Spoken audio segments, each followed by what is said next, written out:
আসসালামু আলাইকুম। আমাকে স্পষ্ট শুনতে পাচ্ছ কিনা একটু সবাই জানাবা। আমাকে স্পষ্ট শোনা যাচ্ছে কিনা? সো কাইন্ডলি জানাবা স্পষ্ট শুনতে পাচ্ছ কিনা? তো সবার জন্য বলছি, আজকে আমাদের এই লাইভ সেশনটা তো বলা যায় যে তোমাদের পুরো নার্সিং ভর্তি প্রস্তুতির ফেইজের আ একটা কমপ্লিট গাইডলাইন হতে যাচ্ছে। কারণ হচ্ছে যেহেতু তোমাদের হচ্ছে এবছরের নার্সিং ভর্তি পরীক্ষা সার্কুলার প্রকাশিত হয়েছে। সার্কুলার প্রকাশিত হওয়ার পরে তোমাদের অবস্থাটা কেমন হয়? অবস্থাটা হয় এরকম। আমি যেরকম হচ্ছে সারপ্রাইজড হয়ে আছি যে এখন কি করব? ঠিক এই সময়টাতে আমার হাতে সম্ভবত আর হচ্ছে আমি যখন এই লাইভটা করতেছি তখন আমার হাতে ৭২ দিন সময় আছে। এই 72 ডেইজ পরে তোমার নার্সিং ভর্তি পরীক্ষা। তার মানে হচ্ছে ২৫ এপ্রিল তোমার নার্সিং ভর্তি পরীক্ষা। তো ২৫ এপ্রিল নার্সিং ভর্তি পরীক্ষা হবে কিনা? ঐদিন আবার জিএসটির পরীক্ষা আছে। তারপরে হচ্ছে তোমাদের অনেক ইনকোয়ারিজ আছে। যেমন ইনকোয়ারিজ হচ্ছে আমি বিএসসি দিব নাকি ডিপ্লোমা দিব? এটা প্রশ্ন। আমার জিপিএ এত, আমি এটা দিয়ে আমি চান্স পাবো কিনা? আবেদন আমি কিভাবে সঠিকভাবে করব? আমি কলেজ চয়েস গুলো কিভাবে দিব? আমি সেন্টার চয়েস গুলো কিভাবে দিব? আমি আ ঠিক কোনটাকে মাথায় রেখে আগাইলে হচ্ছে আমার পক্ষে সরকারিতে সম্ভব হবে বা হচ্ছে আমার অবশ্যই সরকারিতে চান্স পাইতেই হবে। আমার যে ফ্যামিলি কন্ডিশন সরকারিতে চান্স না পাইলে আমার হবে না। আমাকে অবশ্যই হচ্ছে চান্স পাইতেই হবে। সো এই টাইপের অনেকগুলোই কিন্তু প্যারামিটার হয়তোবা তোমরা ফেস করছো বা অনেক চিন্তা তোমার মাথায় আছে। কন্ডিশন অনেকটা এইরকম। সো বলব ১ম থেকে শেষ পর্যন্ত আমি এই লাইভ সেশনটার মধ্যে তোমাকে ধরে প্রত্যেকটা টপিক তোমাকে আমি হচ্ছে একদম ক্লিয়ার করে দিব। সার্কুলার তোমরা পেয়েছো। সার্কুলার বাংলা রিডিং দিলে তোমাদের অনেক কিছু বুঝে ফেলার কথা। কিন্তু এরপরও কিছু প্রশ্ন থাকে। এরপরও কিছু কথা থাকে যেগুলো অভিজ্ঞতার আলোকে বলতে হয়। যেহেতু বাংলাদেশের নার্সিং সেক্টরে আমরা সবচেয়ে বেশি সময় ধরে আমরা স্টুডেন্টকে পড়াচ্ছি, গাইডলাইন দিচ্ছি। সেই হিসাবে অভিজ্ঞতার যদি প্যারামিটার বলো তাহলে বি ব্রেইন আর নার্সিং লিমিটেডের অভিজ্ঞতা সবচেয়ে বেশি। সো স্টুডেন্টরা যুক্ত হওয়ার ১ম এ আমি একটু বলে নিচ্ছি। স্টুডেন্টরা যুক্ত হচ্ছে, অসংখ্য স্টুডেন্ট যুক্ত হয়েছে আমাদের সাথে। আ স্টুডেন্টরা যেহেতু লাইভটা শুরু হচ্ছে আমি জাস্ট ৫ টা মিনিট সময় নিবো। ৫ টা মিনিট পরে আমরা একদম মূল টপিকে ঢুকে যাবো। ৫ মিনিটে তোমাদের বন্ধু-বান্ধবদের কাইন্ডলি মেনশন করে দাও। তোমাদের বন্ধু-বান্ধব যারা নার্সিং ভর্তি পরীক্ষা দিবে তাদেরকে মেনশন করে দাও। তাদেরও যেই প্রশ্নগুলো তাদের মনে আছে সেই প্রশ্নগুলো হচ্ছে যাতে সে এই লাইভ সেশনের মাধ্যমে সে ক্লিয়ার করে ফেলে। প্রতি বছরে আমরা স্টুডেন্টের কাছ থেকে কিছু কমন কোয়েশ্চেন পাই। এবছর আমরা অনেকগুলো নতুন কোয়েশ্চেন পেয়েছি সেগুলো আমরা উত্তর দিব। সো ১ম এ আমি একটু তোমাদেরকে দেখিয়ে নেই। সো নার্সিং আবেদনে যে ভুলগুলো করা যাবে না। আবেদন তো অনেকেই করবে, তাই না? অনেকেই আবেদন করবে। চান্স তো আর সবাই পাবে না। তার মানে কেউ কিছু ভুল করবে, কেউ ওই ভুলগুলো না করে চান্স পেয়ে যাবে। প্রিপারেশন তো অনেকেই নিবে। চান্স তো আর সবাই পাবে না।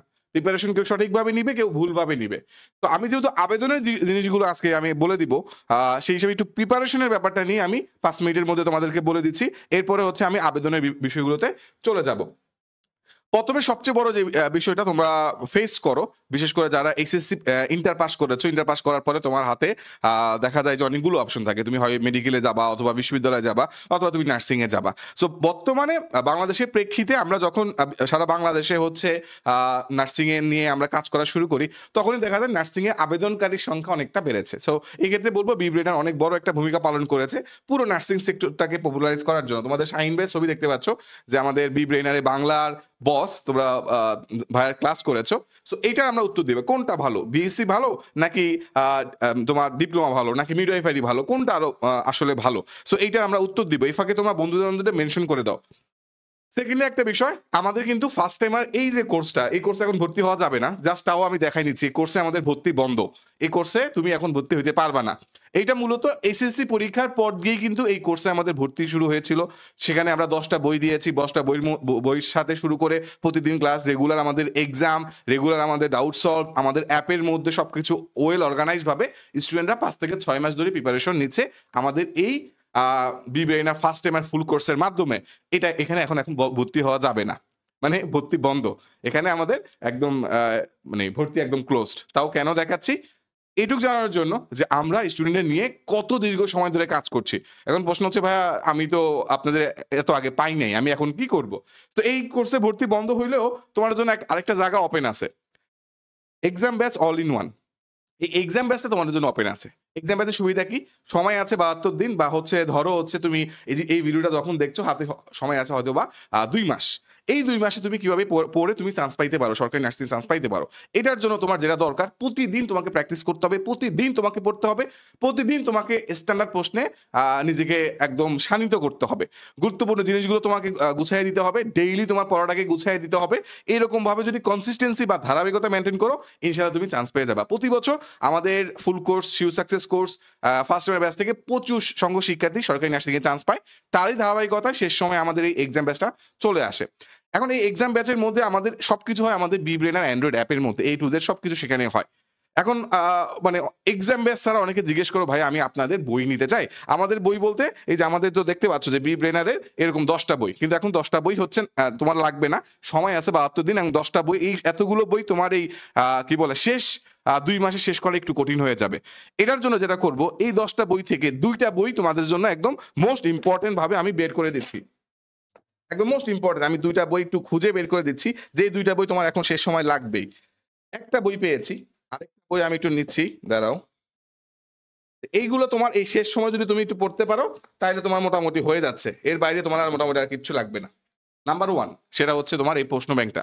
শেষ সময় তুমি কোন বইটা সবচেয়ে বেশি পড়বা?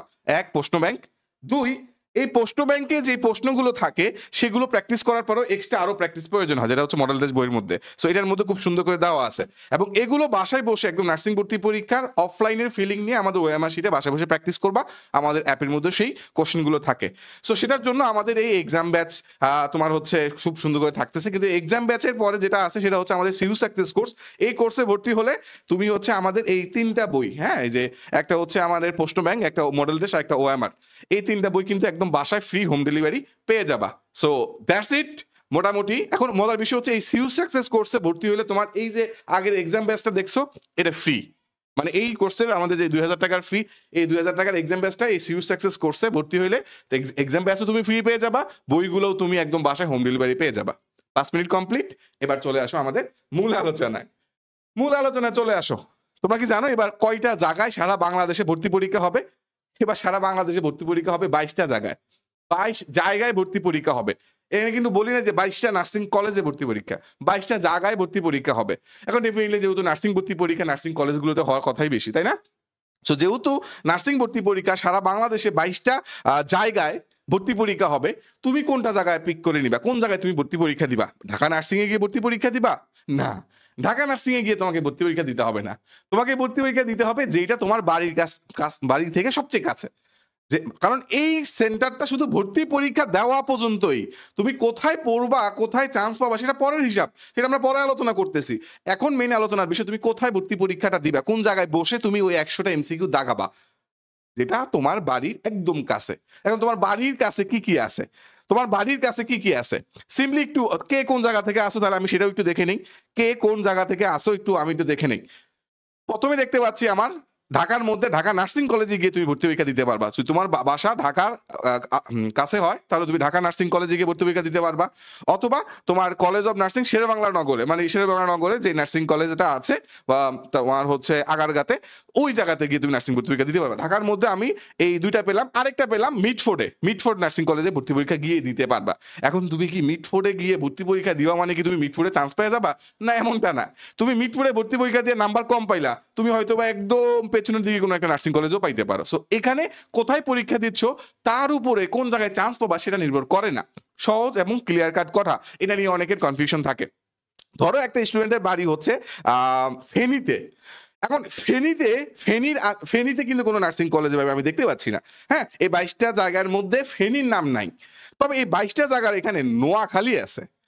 ফেনী থেকে নোয়াখালী বেশি দূরে না, কাছাকাছি। তখন তোমার বাড়ি যদি ফেনীতে হয়, ফেনীতে কোনো নার্সিং কলেজ নাই, তুমি কোথায় ভর্তি পরীক্ষা দিবা? ভাইয়া তোমার কাছে যেটা তুমি সেখানে যাবা, তোমার কাছে যেটা।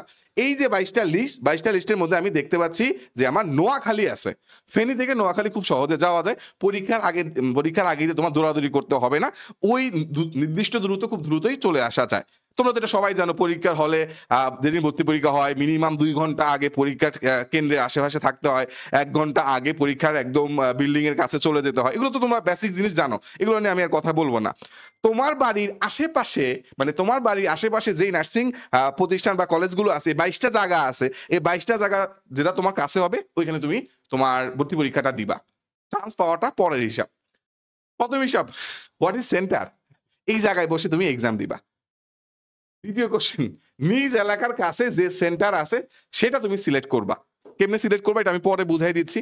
এরপরের পয়েন্টটা, এক্সাম সেন্টারের উপর চান্স পাওয়া না পাওয়া নির্ভর করে না। চান্স পাওয়া না পাওয়া এটা নির্ভর করে না। এখানে জাস্ট তুমি পরীক্ষা দিচ্ছ। তোমার বাড়ির কাছে ওইখানে গিয়ে তুমি পরীক্ষা দিতেছো। That's it. সেন্টারের বিষয়টা সবার ক্লিয়ার? আশা করি সেন্টারের বিষয় নিয়ে কারো কোনো মানে কোশ্চেন থাকার কথা না। আমি একদম খাঁটি বাংলা ভাষায় বুঝিয়ে বলছি। সবাই একটু আমাকে ঠান্ডা মাথায় বলো, সেন্টারের বিষয়টা সবাই ক্লিয়ার কিনা? সেন্টারের বিষয়টা ক্লিয়ার কিনা? নার্সিং এক্সামের সেন্টার এবছর আমার 22টা জায়গায় নার্সিং ভর্তি পরীক্ষা হবে। তোমার এই জায়গায় বসে তুমি এক্সাম দিবা। এটার উপরে চান্স পাওয়া না পাওয়া নির্ভর করে না। এই জায়গায় তুমি হচ্ছে গিয়ে ভর্তি পরীক্ষা দিবা। এই পর্যন্ত ক্লিয়ার? এটা ক্লিয়ার হলে আমি সামনেরটাই আগাবো। ক্লিয়ার সবাই? Very good, very good, clear. সবাই ক্লিয়ার, মাশাআল্লাহ, সবাই ক্লিয়ার। ওকে, এরপরে যে বিষয়টা, এখানে তুমি দেখতে পাচ্ছ এই যে একটা লিস্ট, এই কলেজগুলা টোটালি আসন সংখ্যা 1600। টোটালি আসন সংখ্যা কয়টা? 1600। এটা কাদের জন্য? এখানে যে নার্সিং কলেজ বা ইনস্টিটিউশনগুলোর নাম দেখতে পাচ্ছ, এই কলেজগুলো এখানে মূলত হচ্ছে বিএসসি নার্সিং এর পোলাপান এসব কলেজে পড়তে পারে। সরকারি আসন কয়টা? সরকারি আসন 1600টা আসন। এই 1600টা আসনের জন্য বিজ্ঞান বিভাগের শিক্ষার্থীরা ভর্তি পরীক্ষা দিবে। বিজ্ঞান বিভাগের শিক্ষার্থীদের স্বপ্ন হচ্ছে এই কয়েকটা কলেজ। প্রথম বিষয় দেখো, এখানে যে কলেজগুলো দেখতেছি, এখানে টোটালি আমি দেখতে পাচ্ছি যে 1600টা আসন। বিএসসি নার্সিং এ মোট আসন সংখ্যা 1600টা। আর এই বিএসসি নার্সিং কমপ্লিট করার জন্য তোমার প্রয়োজন হবে 4 বছর। 4 বছরে তুমি বিএসসি নার্সিং পাস করবা। ওকে, নার্সিং এ একটা ব্যাপার আছে, তুমি নার্সিং এ শুধু 4 বছর পাস করলেই হবে না। এরপরে সরকার একটা হচ্ছে লাইসেন্সিং এক্সাম নেয়, ওই এক্সামেও তোমাকে পাস করতে হবে। ওই এক্সামে যখন তুমি পাস করবা, ওটা 4 বছর পরে, ওটা নিয়ে এখন টেনশন করে লাভ নেই। 4 বছর পরে যখন তুমি পাস করবা, লাইসেন্সিং এক্সামে তুমি পাস করবা, তখন তোমাকে আরএন কার্ড, আরএন মানে হচ্ছে রেজিস্টার্ড নার্সের কার্ড দিবে। তার মানে তুমি তখন সরকারিভাবে একজন রেজিস্টার্ড নার্স হবা। ওই নার্সের কার্ড দিয়ে, ওই সার্টিফিকেট দিয়ে তুমি বিভিন্ন সরকারি এবং বেসরকারি হসপিটালে তুমি চাকরি করতে পারবা, বিভিন্ন ডায়াগনোসিস সেন্টারে চাকরি করতে পারবা, বা বিদেশে তুমি হায়ার এডুকেশন যাইতে পারবা, বা তুমি সৌদি আরব গিয়ে নার্স হইতে পারবা, বা জাপানে গিয়ে নার্স হইতে পারবা। কিন্তু তোমার যদি আরএন কার্ড না থাকে, লাইসেন্সিং এক্সামের কার্ড না থাকে, তাহলে তুমি নার্সিং প্র্যাকটিস করতে পারবা না। একদম ক্লিয়ার। পরের বিষয়টা, শুধু বিজ্ঞান বিভাগের স্টুডেন্টরা এই বিএসসি নার্সিং এর ভর্তি পরীক্ষা দিতে পারে। যারা আর্টস বা কমার্সের, তারা বিএসসি নার্সিং এর ভর্তি পরীক্ষা দিতে পারে না। এখন এই বিএসসি নার্সিং কি শুধু ছেলেরা দিবে? না। শুধু মেয়েরা দিবে? না, ছেলে মেয়ে উভয় দিবে। এই বিএসসি নার্সিং ছেলে মেয়ে উভয় আবেদন করতে পারবে। সহজ হিসাব।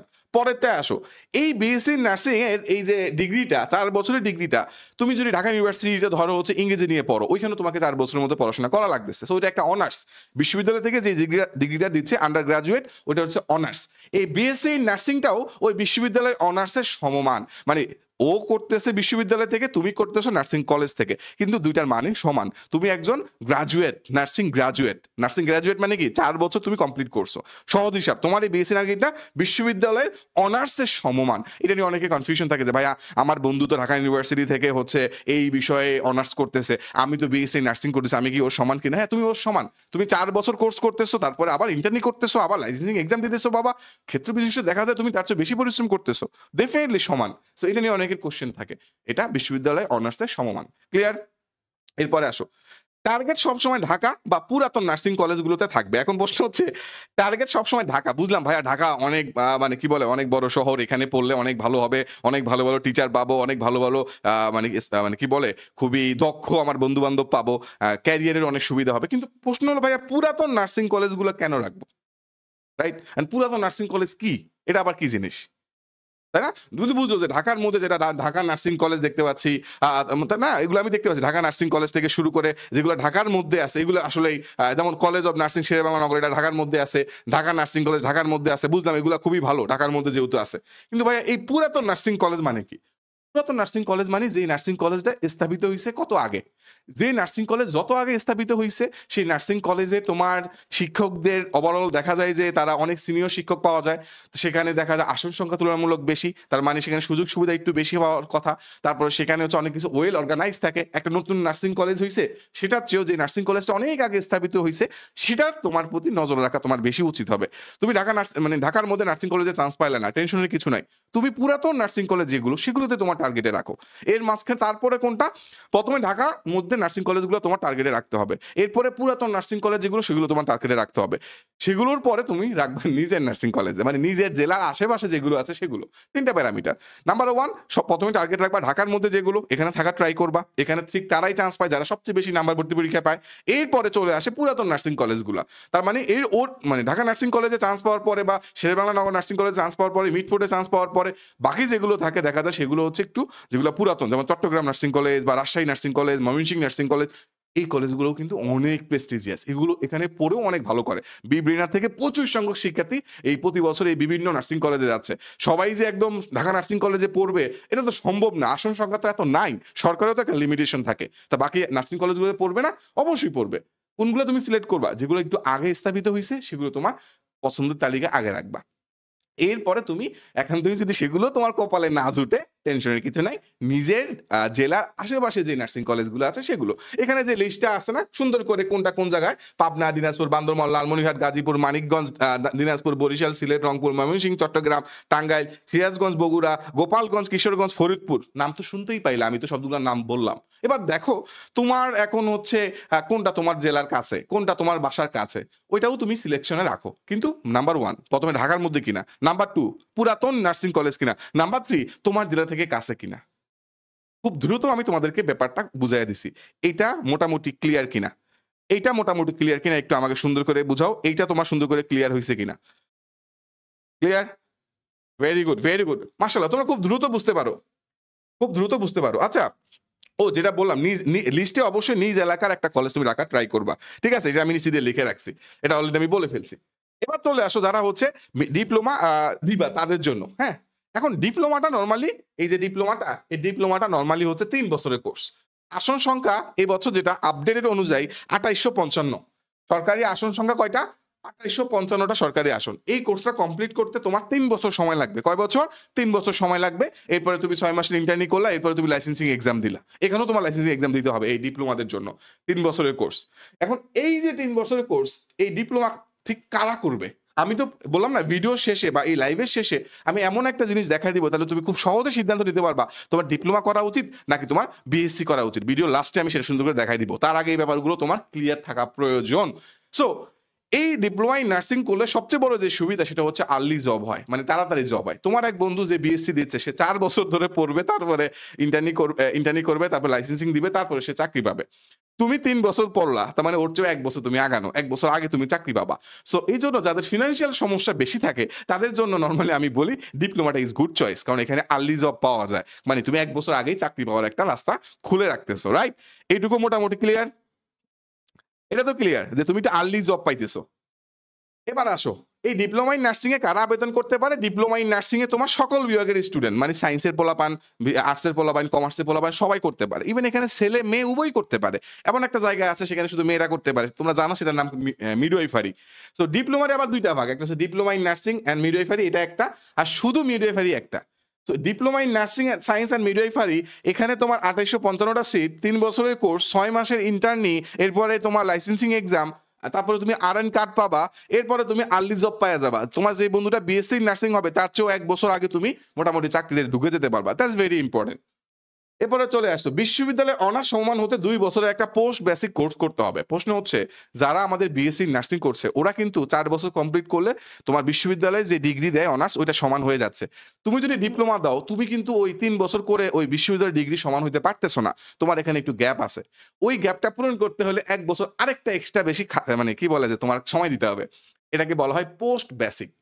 টোটালি ২ বছরের এই পোস্ট বেসিক করলে তুমি ওই বিএসসি লেভেলের সমমান হয়ে যাবে, বিএসসি নার্সিং এর সমমান হয়ে যাবা। মানে ব্যাপার-স্যাপার নিয়ে কাজ আরকি। যে তোমার বিএসসি নার্সিং করতেছো তখন চিন্তা করতেছো যে আমি ঢাকা ইউনিভার্সিটির সমান হইলাম কিনা। আবার ডিপ্লোমা দিতে আসো, এবার চিন্তা করলে আমি কিভাবে বিএসসি নার্সিং এর সমান হব। তাই না? এরকম চিন্তা ভাবনা তো আমাদের মাথায় থাকে। সেই হিসাবে এই জিনিসটা চালু করা হইছে যে তুমি যদি ৩ বছরের এই ডিপ্লোমাটা কমপ্লিট করো, তারপরে ২ বছরে যদি পোস্ট বেসিকটা কমপ্লিট করো, তখন তুমি বিএসসি সমমান হইলা। ক্লিয়ার? এ পর্যন্ত তো আশা করি ক্লিয়ার। এবার আসো, ওই যে অ্যাগেইন ডিপ্লোমাদের জন্য টার্গেট রাখবা ঢাকার মধ্যে, ঢাকার মধ্যে না হইলে পুরাতনগুলা, সেটা না হইলে নিজের জেলায়। অ্যাগেইন এখন খুব মজার একটা কথা, বেসরকারিতে পড়ার সামর্থ্য না থাকলে ডিপ্লোমা বেস্ট, কথাটার মানে কি? ধরো তোমার বেসরকারিতে পড়ার সামর্থ্য নাই, তোমার বাবা মা তোমাকে বেসরকারিতে ৩-৪ লাখ টাকা দিয়ে পড়াবে না, ঠিক আছে? এখন তুমি কি করবা? তোমার সামর্থ্য নাই, তোমার টার্গেট হচ্ছে সরকারি নার্সিং এ তুমি পড়বা। তাহলে আমি বলব তোমার জন্য বেস্ট অপশন হচ্ছে ডিপ্লোমা। সহজ হিসাব, আমার কথাটা একটু মেনে নাও। তোমার যদি সামর্থ্য না থাকে, ধরো ভাইয়া আমার ফ্যামিলি আমারে প্রাইভেটে পড়াবে না, আমি তাহলে কোনটা করব? একটাই উত্তর, ডিপ্লোমাতে যাও। সরকারিতে তুমি চান্স পাও। একটাই উত্তর। যদি তোমার বাবা-মার প্রাইভেটে পড়ানোর সামর্থ্য থাকে, তখন আমি বলব ডিপ্লোমা দিবা না। তুমি বিএসসি ইন নার্সিং করো। আমার কথাটা বুঝছো? তোমার বাবা-মা যদি সামর্থ্য থাকে তোমাকে প্রাইভেটে পড়ানোর, তাহলে তুমি বিএসসি দিবা। বিএসসিতে ভর্তি পরীক্ষা দিবা। এবার যত কম নাম্বারে পাও, ৪০ পাইলে পাস। ৪০ পাইলে পাস। তো পাস দিয়ে তুমি প্রাইভেট নার্সিং এ বিএসসি নিয়ে পড়ো। পাস করলে একদম বিশ্ববিদ্যালয়ের সমমান। যদি তোমার সেই সামর্থ্য না থাকে, তুমি ডিপ্লোমা দিবা। সরকারি নার্সিং এ তুমি ডিপ্লোমা। মানে যেহেতু তোমার টার্গেট সরকারি নার্সিং এ। ঠিক আছে? সহজ হিসাব। আই থিংক এই ব্যাপারটা ক্লিয়ার। এই ব্যাপারটা সবাই ক্লিয়ার কিনা? Very good. অসংখ্য প্রায় ১,০০০ এর মতো কাছাকাছি শিক্ষার্থী আমাদের সাথে অলরেডি যুক্ত হয়ে গেছে। Very good. এই ব্যাপারটা ক্লিয়ার কিনা? বেসরকারিতে পড়ার সামর্থ্য না থাকলে বাবা কি বলে যে ডিপ্লোমা তোমার জন্য বেস্ট। যদি বেসরকারিতে পড়ার সামর্থ্য থাকে, বিএসসি তোমার জন্য বেস্ট অপশন। আমি অপশনগুলো সুন্দর করে বুঝাই দিতেছি। সুন্দর করে বুঝাই দিতেছি। ওকে? ওকে। নাইস। এবার চলে আসো। আরেকটু আগে যেটা দেখাইছি সেটা হচ্ছে diploma. Diploma in nursing and midwifery. এখন শুধু মিডওয়াইফারি দেখাবো। আগের যে বিএসসি আর ডিপ্লোমা দেখাইলাম, ওই ২ টা কোর্স করলে মানুষ হয় নার্স। এখন যেই কোর্সের জিনিস দেখাবো, এইটা করলে তুমি নার্স হবা না। তুমি হবা মিডওয়াইফ। কি হবা? মিডওয়াইফ হবা। তুমি আগে ২ টা কোর্স কমপ্লিট করলে মানুষ তোমারে নার্স বলে ডাকবে যে অমুকের মেয়ে, ধরো ওর নাম হচ্ছে মিম। হ্যাঁ? মিম ডিপ্লোমা ইন নার্সিং পাস করছে। তার মানে ও ডিপ্লোমা নার্স।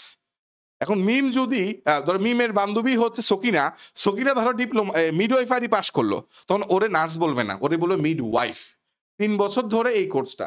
এই কোর্সের নাম হচ্ছে ডিপ্লোমা ইন মিডওয়াইফারি। এখানে কিন্তু কোনো নার্সিং শব্দটা নাই। এটা কিন্তু মিডওয়াইফ। এটা অনেকে বুঝে না। আমি একদম ক্লিয়ার কাট করে দিচ্ছি। বিব্রেনারে আমরা নরমালি ট্রাই করি পোলাপানকে যত সুন্দর করে ক্লিয়ারলি বুঝাই দেওয়া যায়। ওকে? এটা হচ্ছে diploma in midwifery. Midwifery pass করলে ৩ বছর পরে পাস করবা, ৬ মাসের ইন্টার্নি, এরপর লাইসেন্সিং এক্সাম দিবা। দেওয়ার পরে তুমি একজন অফিসিয়ালি সরকারি ধাত্রী। কি? ধাত্রী। যাদের মাধ্যমে পৃথিবীতে মানুষ আলোর মুখ দেখে। মানে বাচ্চা প্রসবের সকল জিনিসপাতিগুলো তুমি এখানে হ্যান্ডেল করতেছো। তোমাকে এগুলাই নরমালি নার্সিং কলেজগুলোতে সুন্দর করে শিখাবে। পরের বিষয়ে চলে আসো। মোট আসন বর্তমানে ১৮২৫ টা। ১৮২৫ টা মোট আসন। সরকারি আসন ১৮২৫ টা। অ্যাগেইন ৩ বছরের কোর্স, ওই তোমার আর্লি জব। ৩ বছরের কোর্স এবং আর্লি জব। আর্লি জব মানে কি? বিএসসির আগে তুমি চাকরি পাইতেছো। এজন্য আর্লি জব। সকল বিভাগের স্টুডেন্টরা পরীক্ষা দিতে পারে। সায়েন্স, আর্টস, কমার্স সবাই দিতে পারে। সমস্যা হচ্ছে লিঙ্গে সমস্যা আছে। গত বছরে একটা প্রশ্ন আসছিল না, রাষ্ট্রপতি কোন লিঙ্গ? তাই না? আসছিল কি না? গত বছর নার্সিং একটা প্রশ্ন আসছিল, রাষ্ট্রপতি কোন লিঙ্গ? হ্যাঁ? সো আমি জানি না যে কেন হচ্ছে ওরা এই টাইপের প্রশ্ন নার্সিং প্রতিযোগিতায় বেশি দেয়। এখানে দেখো, এখানে কেবল মেয়েরা দিতে পারবে। ছেলেরা দিতে পারবে না। আফসোসের বিষয়। আরেকটা বিষয় তোমাদের জেনে রাখো, সরকারিতে ছেলেদের জন্য 10% কোটা আছে, 90% মেয়েদের জন্য। বেসরকারিতে 20% ছেলেদের কোটা, 80% মেয়েদের জন্য। মেয়েদের কত সুযোগ, হ্যাঁ? মেয়েদের অনেক সুযোগ রয়েছে, তাই না? মেয়েরাই কিন্তু চারদিকে জয় করতেছে। সো এই মিডওয়াইফারিতে শুধু মেয়েরা পরীক্ষা দিতে পারবে, সায়েন্স, আর্টস, কমার্স সবাই দিতে পারবে। বিশ্ববিদ্যালয়ে অনার্স সমান হইতে এগেইন ২ বছরে পোস্ট বেসিক কোর্স করতে হবে, ওই ডিপ্লোমার মতো আরকি। টার্গেট সবসময় ঢাকা পুরাতন নার্সিং কলেজগুলো রাখবা। কমপ্লিট করার পর মিডওয়াইফ হবে। এই যে বলে দিছি, কমপ্লিট করার পর তুমি কিন্তু নার্স হবা না, তুমি মিডওয়াইফ হবা। এটা মাথায় রাখতে হবে। তুমি এই কোর্স কমপ্লিট করলে তুমি মিডওয়াইফ হবা, তুমি কিন্তু নার্স হবা না। এটা মাথায় রাখতে হবে। চলো আমরা পরের কোশ্চেনে যাই। ওই যে বেসরকারিতে পড়ার সামর্থ্য না থাকলে ডিপ্লোমা বেস্ট। সিম্পল, ওই আগের মতো সেম কথা এখানেও প্রযোজ্য।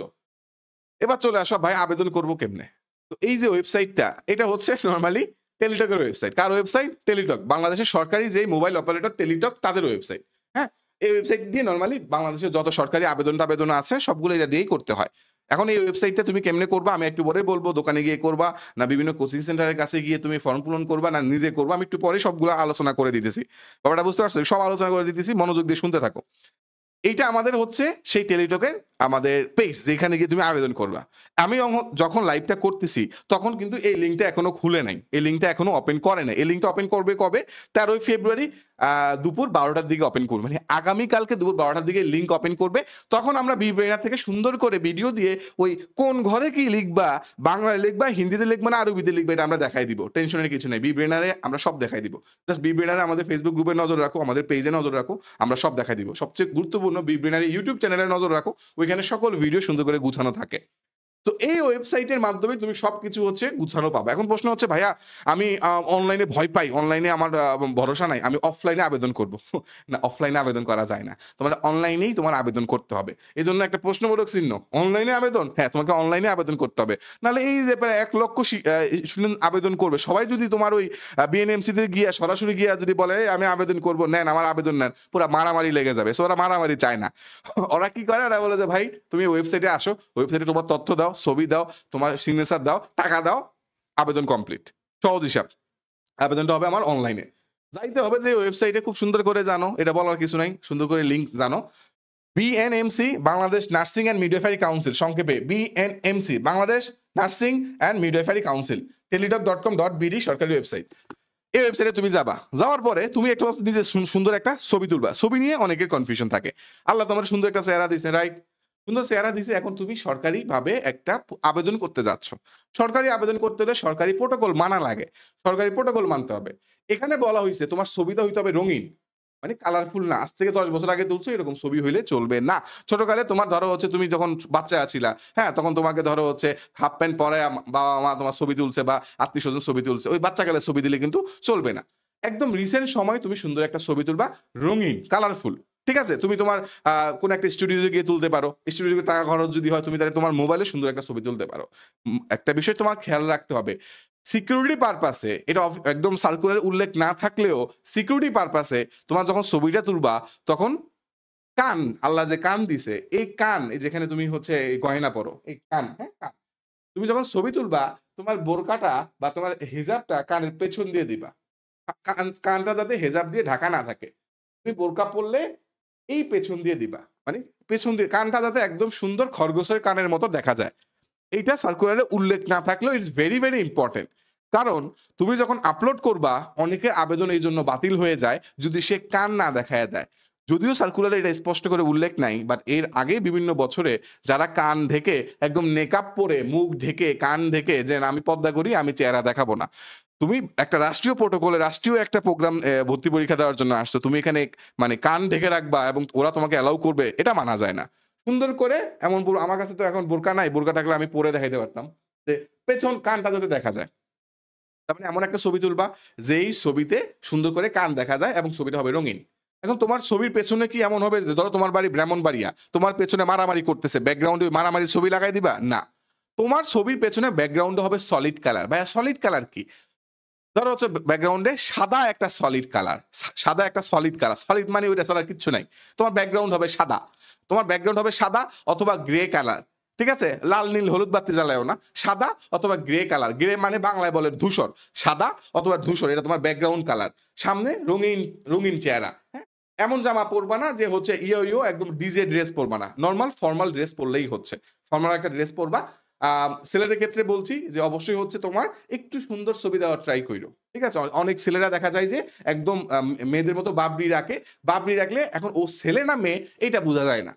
পরীক্ষা হলে গিয়ে ঝামেলায় পড়বা। তুমি ধরো হচ্ছে বাবরি চুল আলা ছবি এখন দিলা। পরীক্ষার সময় তুমি সুন্দর করে মানে চুল কেটে গেলা। টিচার যখন দেখবে তোমার আইডেন্টি কার্ডে তোমার চুল এত বড়, বর্তমানে তোমার চুল ছোট, তখন ও কনফিউশন করবে যে আগে তুমি মেয়ে ছিলা, পরে তুমি ছেলে হয়ে গেছো। ঝামেলায় পড়বা। সো এই ঝামেলায় পড়তে না চাইলে যেটা তুমি করবা রিসেন্ট মানে কি বলে যে তোমার চুলটা পরীক্ষা হলে তুমি চিন্তা করে নাও আমি পরীক্ষার আগে দিয়ে কেমন চুলের কাটিং দিয়ে পরীক্ষা হলে যাব, ওইরকম একটা কাটিং এ সুন্দর করে ছবি তুলে যাবা। আর মেয়েরা তো নর্মালি চুল বড়ই থাকে, সো তোমার তো আর এমন না যে তুমি বেল হয়ে যাবা। তো ডেফিনেটলি এখন যেই ছবিটা তুলবা চেষ্টা করবা এই অবয়ব নিয়ে পরীক্ষা হলে যাওয়ার জন্য, এইটুকু মাথায় রাখবা। ক্লিয়ার? হ্যাঁ, ভেরি গুড, ভেরি গুড। হ্যাঁ, বুঝতে পারছি। এখন আরেকটা বিষয় আছে যে ভাইয়া ফটো মাস্ট বি ৩০০x৩০০, এই অঙ্ক-টঙ্ক এগুলো আবার কি? এই অঙ্ক-টঙ্ক এগুলো নরমালি কঠিন কিছু না। বাজারের দোকানদারকে ৳১০০ দিলে দোকানদার তোমাকে এই জিনিসগুলা করে দিবে। দোকানদার এগুলা করে দেয়। তোমার এত টেনশনের কিছু নাই। ইভেন বিএনএমসি যে ওয়েবসাইটটা রইছে না? এই যে এখানে ফটো অ্যান্ড সিগনেচার ভ্যালিডেটর নামে একটা অপশন আছে। এখানে গেলেও তুমি তোমার যেকোনো সুন্দর একটা পিকচারকে ৩০০x৩০০ রেশিওতে নিয়ে আসতে পারবা। এইটা যদি তোমার বুঝতে কষ্ট হয়, শুধু এখন বুইঝা মাথার নিউরন মানে ক্ষয়ক্ষতি করার দরকার নাই। দোকানে গিয়ে ৳১০০, ৳১৫ দিলে ওই বেটা সুন্দর করে তোমার ছবিটা নিয়ে ওই ৩০০x৩০০ সাইজে করে দিবে। সেটা 100 এমবির মধ্যে করে দিবে। আর যদি তুমি সিগনেচারটা দিবা, একটা বিষয় মনে রাখবা, তোমার এই সিগনেচারটা বাবা ইংরেজিতে দিবা, বাংলাতে দিও না। এটা উল্লেখ নাই, যদিও সার্কুলারটা উল্লেখ নাই বাংলাতে, আরবিতে, হিব্রুতে দেওয়ার কোনো কিছুর উল্লেখ নাই। তুমি ইংরেজিতে দিবা। আমি আমার অভিজ্ঞতা থেকে বলছি। এবং তুমি এটুক লিখে রাখবা, মানে তুমি সিগনেচারটা লিখে এক জায়গায় সুন্দর করে বাসায় টানায় রাখবা যে আমি নার্সিং ভর্তি পরীক্ষা আবেদনের সময় এইরকম একটা ইংরেজির সিগনেচার দিছি। ধরো তোমার নাম হচ্ছে পরিমণি, PORI, পরি, MONI, পরিমণি। এখানে যেভাবে লিখছো এটা ছবি করে মোবাইলে রাখবা, অথবা সুন্দর করে ওই কাগজে লিখে রাখবা, বইয়ের উপরে লিখে রাখবা। ঠিক এই সিগনেচারটাই পরীক্ষা হলে তোমাকে যখন পূরণ করতে হবে OMR, সেখানে তুমি ইনভিজিলেটরদের সামনে যেই সাইনটা দিতে হয়, এই সাইনটাই দিতে হবে। এখন তুমি বাংলা দিলা, পরীক্ষার হলে গিয়া যদি তুমি হচ্ছে আরবিতে দাও, তাহলে ঝামেলায় পড়বা। তো আবেদন করার সময় তুমি যে সিগনেচারটা দিবা সেটা ইংরেজিতে দিবা, এবং পরীক্ষা হলে তুমি ওই সেম সিগনেচারটাই দিবা। যদি ভুলে যাও, আমরা সবাই ভুলে যাই, এজন্য লিখে রাখবা, কাগজে লিখে রাখবা। যদি হারায়া যায়, এজন্যই বলছি বইয়ের উপরে লিখে রাখবা। হ্যাঁ, ধরো হচ্ছে তুমি বিবিএনের স্টুডেন্ট, বিবিএনের প্রশ্ন ব্যাংক আছে, ভেতর দিয়ে একদম সুন্দর করে এখানে তোমার সিগনেচার, যে আমি আবেদনের সময় এই সিগনেচার লিখছি, এখান দিয়ে সুন্দর করে সিগনেচারটা লিখে দিবা, লিখে রাখবা। অন্তত পক্ষে পরীক্ষার আগে দিয়ে দেখে যাবা তুমি আসলে কেমনে সিগনেচারটা করছিলা। সহজ হিসাব। সিগনেচার করবা কি সাথে? সিগনেচার করবা ইংরেজিতে। Clear? Very good, very good. হ্যাঁ, চলে আসো। এখানে কি অনলাইন আবেদনের ক্ষেত্রে বলে দিছে, সিম্পলি ওয়েবসাইটে যাবা, এই পিক্সেলের ছবি দিবা, এখানে এখানে এই কাপ যাবে, এগুলো কিছু না, আমি একটু পরে দেখাচ্ছি, এগুলো একটু পরে দেখাচ্ছি। কোন মোবাইল নাম্বার দিব? সমস্যা হচ্ছে আমাদের এখন অনেক মোবাইল নাম্বার। গত বছর আমার এক স্টুডেন্ট, সে তার কি করছে, তার দুলাভাইয়ের নাম্বার দিছে। দুলাভাইয়ের নাম্বার দিছে, দুলাভাইয়ের নাম্বার দেওয়ার পরে সমস্যা হইছে, যখন সে আবেদন করছে তখন দুলাভাই তো ভালো, তার আপুর সাথে ভালো সম্পর্ক, বিবাহ আছে। ভর্তি পরীক্ষার আগে দিয়ে তার আপু আর দুলাভাই ডিভোর্স হয়ে গেছে। এখন দুলাভাই করছে ওই সিম ফালাই দিছে। চিন্তা করো, ও আবেদন করার সময় দুলাভাইয়ের নাম্বার দিছে, এই ভর্তি পরীক্ষায় আসতে আসতে ওর আপু আর দুলাভাই ডিভোর্স হয়ে গেছে, ওই সিম বন্ধ। এখন তো ও কান্নাকাটি শুরু করছে যে ভাইয়া আমি আমি এখন কেমনে কি করবো, আমার তো সব পাসওয়ার্ড, আইডি কার্ড সব তো ওই মোবাইল নাম্বারে SMS গেছে। তাহলে তুমি এমন নাম্বার ইউজ করতে পারবা না যেটা তোমার থেকে দূরে চলে যাওয়ার সম্ভাবনা আছে। এমন নাম্বার ইউজ করবা যেটা তোমার কর্তৃত্বেই থাকবে। হারায় গেলে, ভাঙ্গে গেলে, মানে কিছু হইলে তুমি যাতে ওই সিমটা তুলতে পারো, বা কি বলে যে ওই মোবাইল নাম্বারটা যাতে তোমার কাছে আবার থাকে, এই ব্যাপারটা হচ্ছে খুব সুন্দর করে রাখবা। ওকে, ওকে। তো এখানে বলছে 11 ডিজিটের একটা মোবাইল নাম্বার সার্বক্ষণিক চালু রাখতে হবে। বলছে সার্বক্ষণিক। ভাইয়া আমি তো পড়াশোনা করি, তাই তো আমি মোবাইল এক জায়গায় রাখি, সিম আরেক জায়গায় রাখি, আমি থাকি আরেক জায়গায়। না, এরকম না। এমন মোবাইল নাম্বারটাই তোমার বাসার দিবা, এবং সেটা যাতে তোমার বাসাতে থাকে, এবং ওইটা যাতে সার্বক্ষণিক চালু থাকে। অনেক সময় তোমার যদি মোবাইল চালু না থাকে, হ্যাঁ, তখন তোমার অনেক সময় মেসেজ পাঠায়, অনেক সময় মেসেজ ডেলিভার্ড হয় না। তখন তুমি তোমার যে ইউজার আইডি আর পাসওয়ার্ড ওইটা তুমি নাও পাইতে পারো। একটা ভয় আছে। এই যে একটা টেকনিক্যাল ভয়, এই জন্য কিন্তু ওরা একটা কথা বলে দিছে, সার্বক্ষণিক অবশ্যই, এই লেখাটা তো দেখতে পাইতেছো ভাই, এটা আমার কথা না, এটা সার্কুলারের কথা। সার্বক্ষণিক অবশ্যই চালু রাখবা। ক্লিয়ার? এমন একটা মোবাইল নাম্বার দিবা, এটা এয়ারটেল হতে পারে, বাংলালিংক হতে পারে, টেলিটক হতে পারে, যে কোনোটাই হতে পারে। আবেদন করার সময় যে কোনো নাম্বার দিয়ে আবেদন করা যায়। টাকা পাঠানোর সময় সেটা টেলিটকের নাম্বার দিয়ে টাকা পাঠাইতে হয়, কিন্তু আবেদন তুমি যে কোনো নাম্বার দিয়ে করতে পারবা, সেটা তোমার কর্তৃত্বে থাকতে হবে, ওই নাম্বারটা যাতে হারায় না যায়। ক্লিয়ার? একজন লিখছে ভাইয়া বয়ফ্রেন্ডের নাম্বার দিব কিনা? এখন তোমার বয়ফ্রেন্ড, এখন তোমার ভালো সম্পর্ক, তার নাম্বার দিলা, পরীক্ষার আগে দিয়ে তুমি সারাদিন পড়াশোনা করতেছো, তুমি B Brainer student, B Brainer তোমার এত চাপ দিছে, পড়ার কারণে তুমি বয়ফ্রেন্ডকে সময় দিতে পারছো না, তখন বয়ফ্রেন্ড ভেঙে গেলে নাম্বারও বন্ধ করে রাখবে, তোমার মানে পরীক্ষা দেওয়া হবে না। সো ওই বয়ফ্রেন্ড, গার্লফ্রেন্ড, আত্মীয় স্বজনের নাম্বার দিবা না, নিজের নাম্বার দিবা। নিজের নাম্বার না থাকলে অন্ততপক্ষে বাবা মার নাম্বার দিবা, অন্ততপক্ষে বাবা মার ওই ফোনটা যাতে অল টাইম খোলা থাকে। ঠিক আছে? এই ব্যাপারটা একটু মাথায় রাখবা। এখানে একটা বলছে নাম্বার দিতে হবে দুইটা, একটা তো মেইন নাম্বার, আরেকটা হচ্ছে তোমার আরেকজন, তোমার ফ্যামিলি আরেকজন গার্ডিয়ানের নাম্বার দিবা, যাতে প্রয়োজনে তারা যোগাযোগ করতে পারে, এবং অবশ্যই দুইটা নাম্বারে যাতে তোমার খোলা থাকে, তারা যাতে তোমার ইন কেস তুমি ভিআইপি পাবলিক তোমার ফোন দিয়ে যদি দিয়া পায়, বলে দিছে প্রয়োজনে যোগাযোগের জন্য, তার মানে ইন কেস তুমি ভিআইপি মানুষ, তোমার যদি যোগাযোগ করতে হয়, তারা যাতে তোমার পায়, এই ব্যাপারটা একটু মাথায় রাখবা। সেকেন্ড, চলে আসো, কতগুলো কলেজ চয়েস দেওয়া যাবে দেখি, তোমরাই বলো তো, কতগুলো কলেজ চয়েস দেওয়া যাবে দেখি, তোমরা পারো কিনা। আমি আমি আর কিছু বলবো না, তোমরাই বলো কতগুলো কলেজ চয়েস দেওয়া যাবে। ভাই আপনি তো আমাদের অনেকগুলো 2800 আসন দেখাইলেন, হ্যাঁ, বা 1600 আসন দেখাইলেন, কিন্তু আমি কলেজ কয়টা চয়েস দিব দেখি, তোমরা এটা পারো কিনা। হ্যাঁ বলো, কতগুলো চয়েস দেওয়া যাবে দেখি, তোমরা বলো তো, কতগুলো কলেজ চয়েস দেওয়া যাবে। হ্যাঁ বলো বলো, ভেরি গুড, হ্যাঁ এই তো সাবাস, বলো কতগুলো কলেজ চয়েস দেওয়া যাবে, জানো? এই যে কনফিউশন থাকে না, হ্যাঁ ভেরি গুড,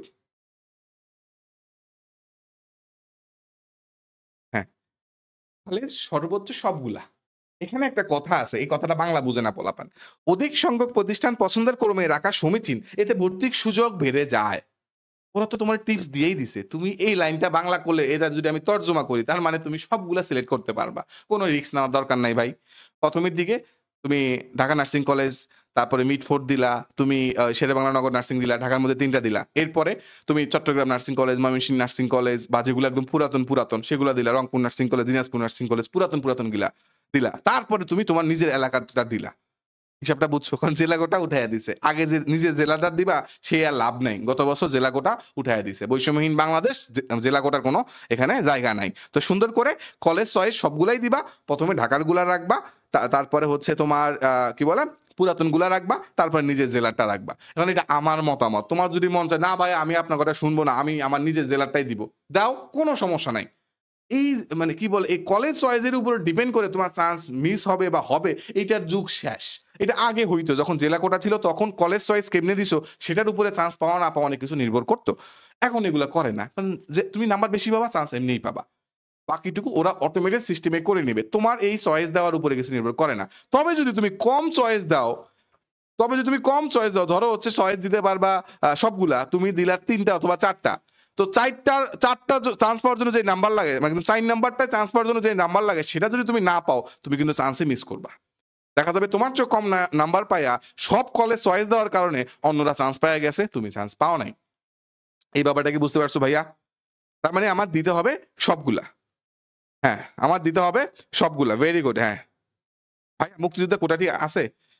দেখো, আমি এটুকু বিশ্বাস করি, এখানে এমন একজন স্টুডেন্ট নাই, থাকার সম্ভাবনা খুবই কম যে তোমার বাবা সরাসরি যুদ্ধ করছে, অথবা তোমার নানা অথবা দাদা যুদ্ধ করতে পারে। ঠিক আছে?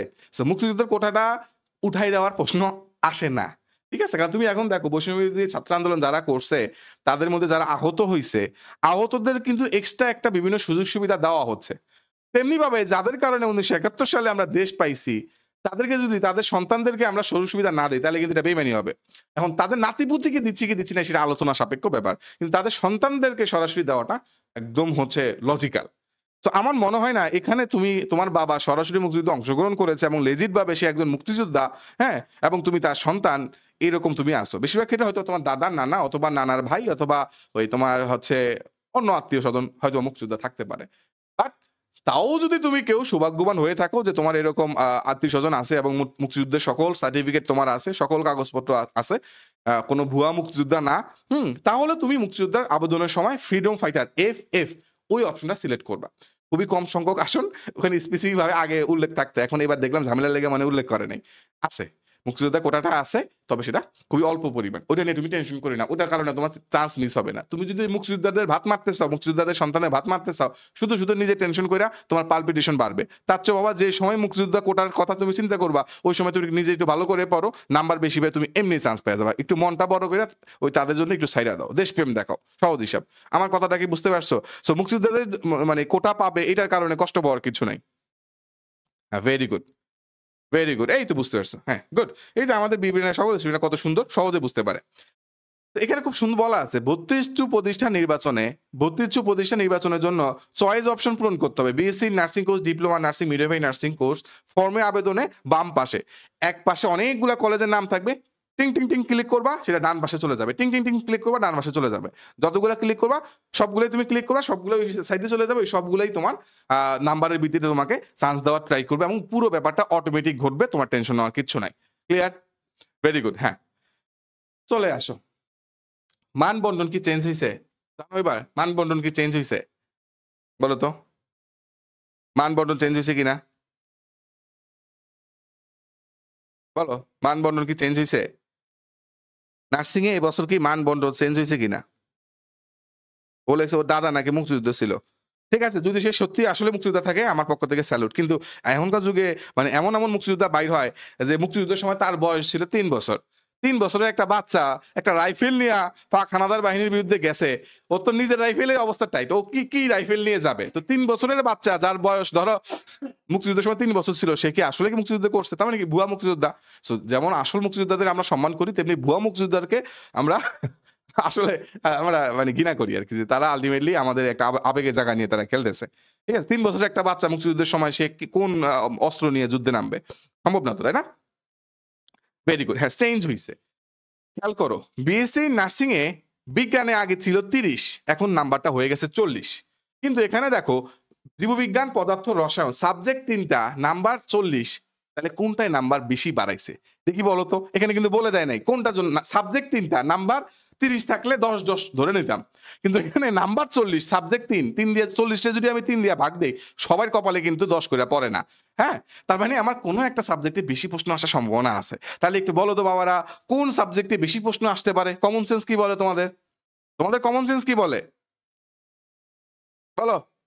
সিম্পলি ভাই, বায়োলজি থেকে প্রশ্ন বেশি আসতে পারে। সহজ হিসাব, যেহেতু নার্সিং তোমার আল্টিমেটলি হিউম্যান বডি নিয়ে কাজ করতে হবে, তো আল্টিমেটলি তোমাকে জীববিজ্ঞানটা একটু বেশি ফোকাস করতে হবে।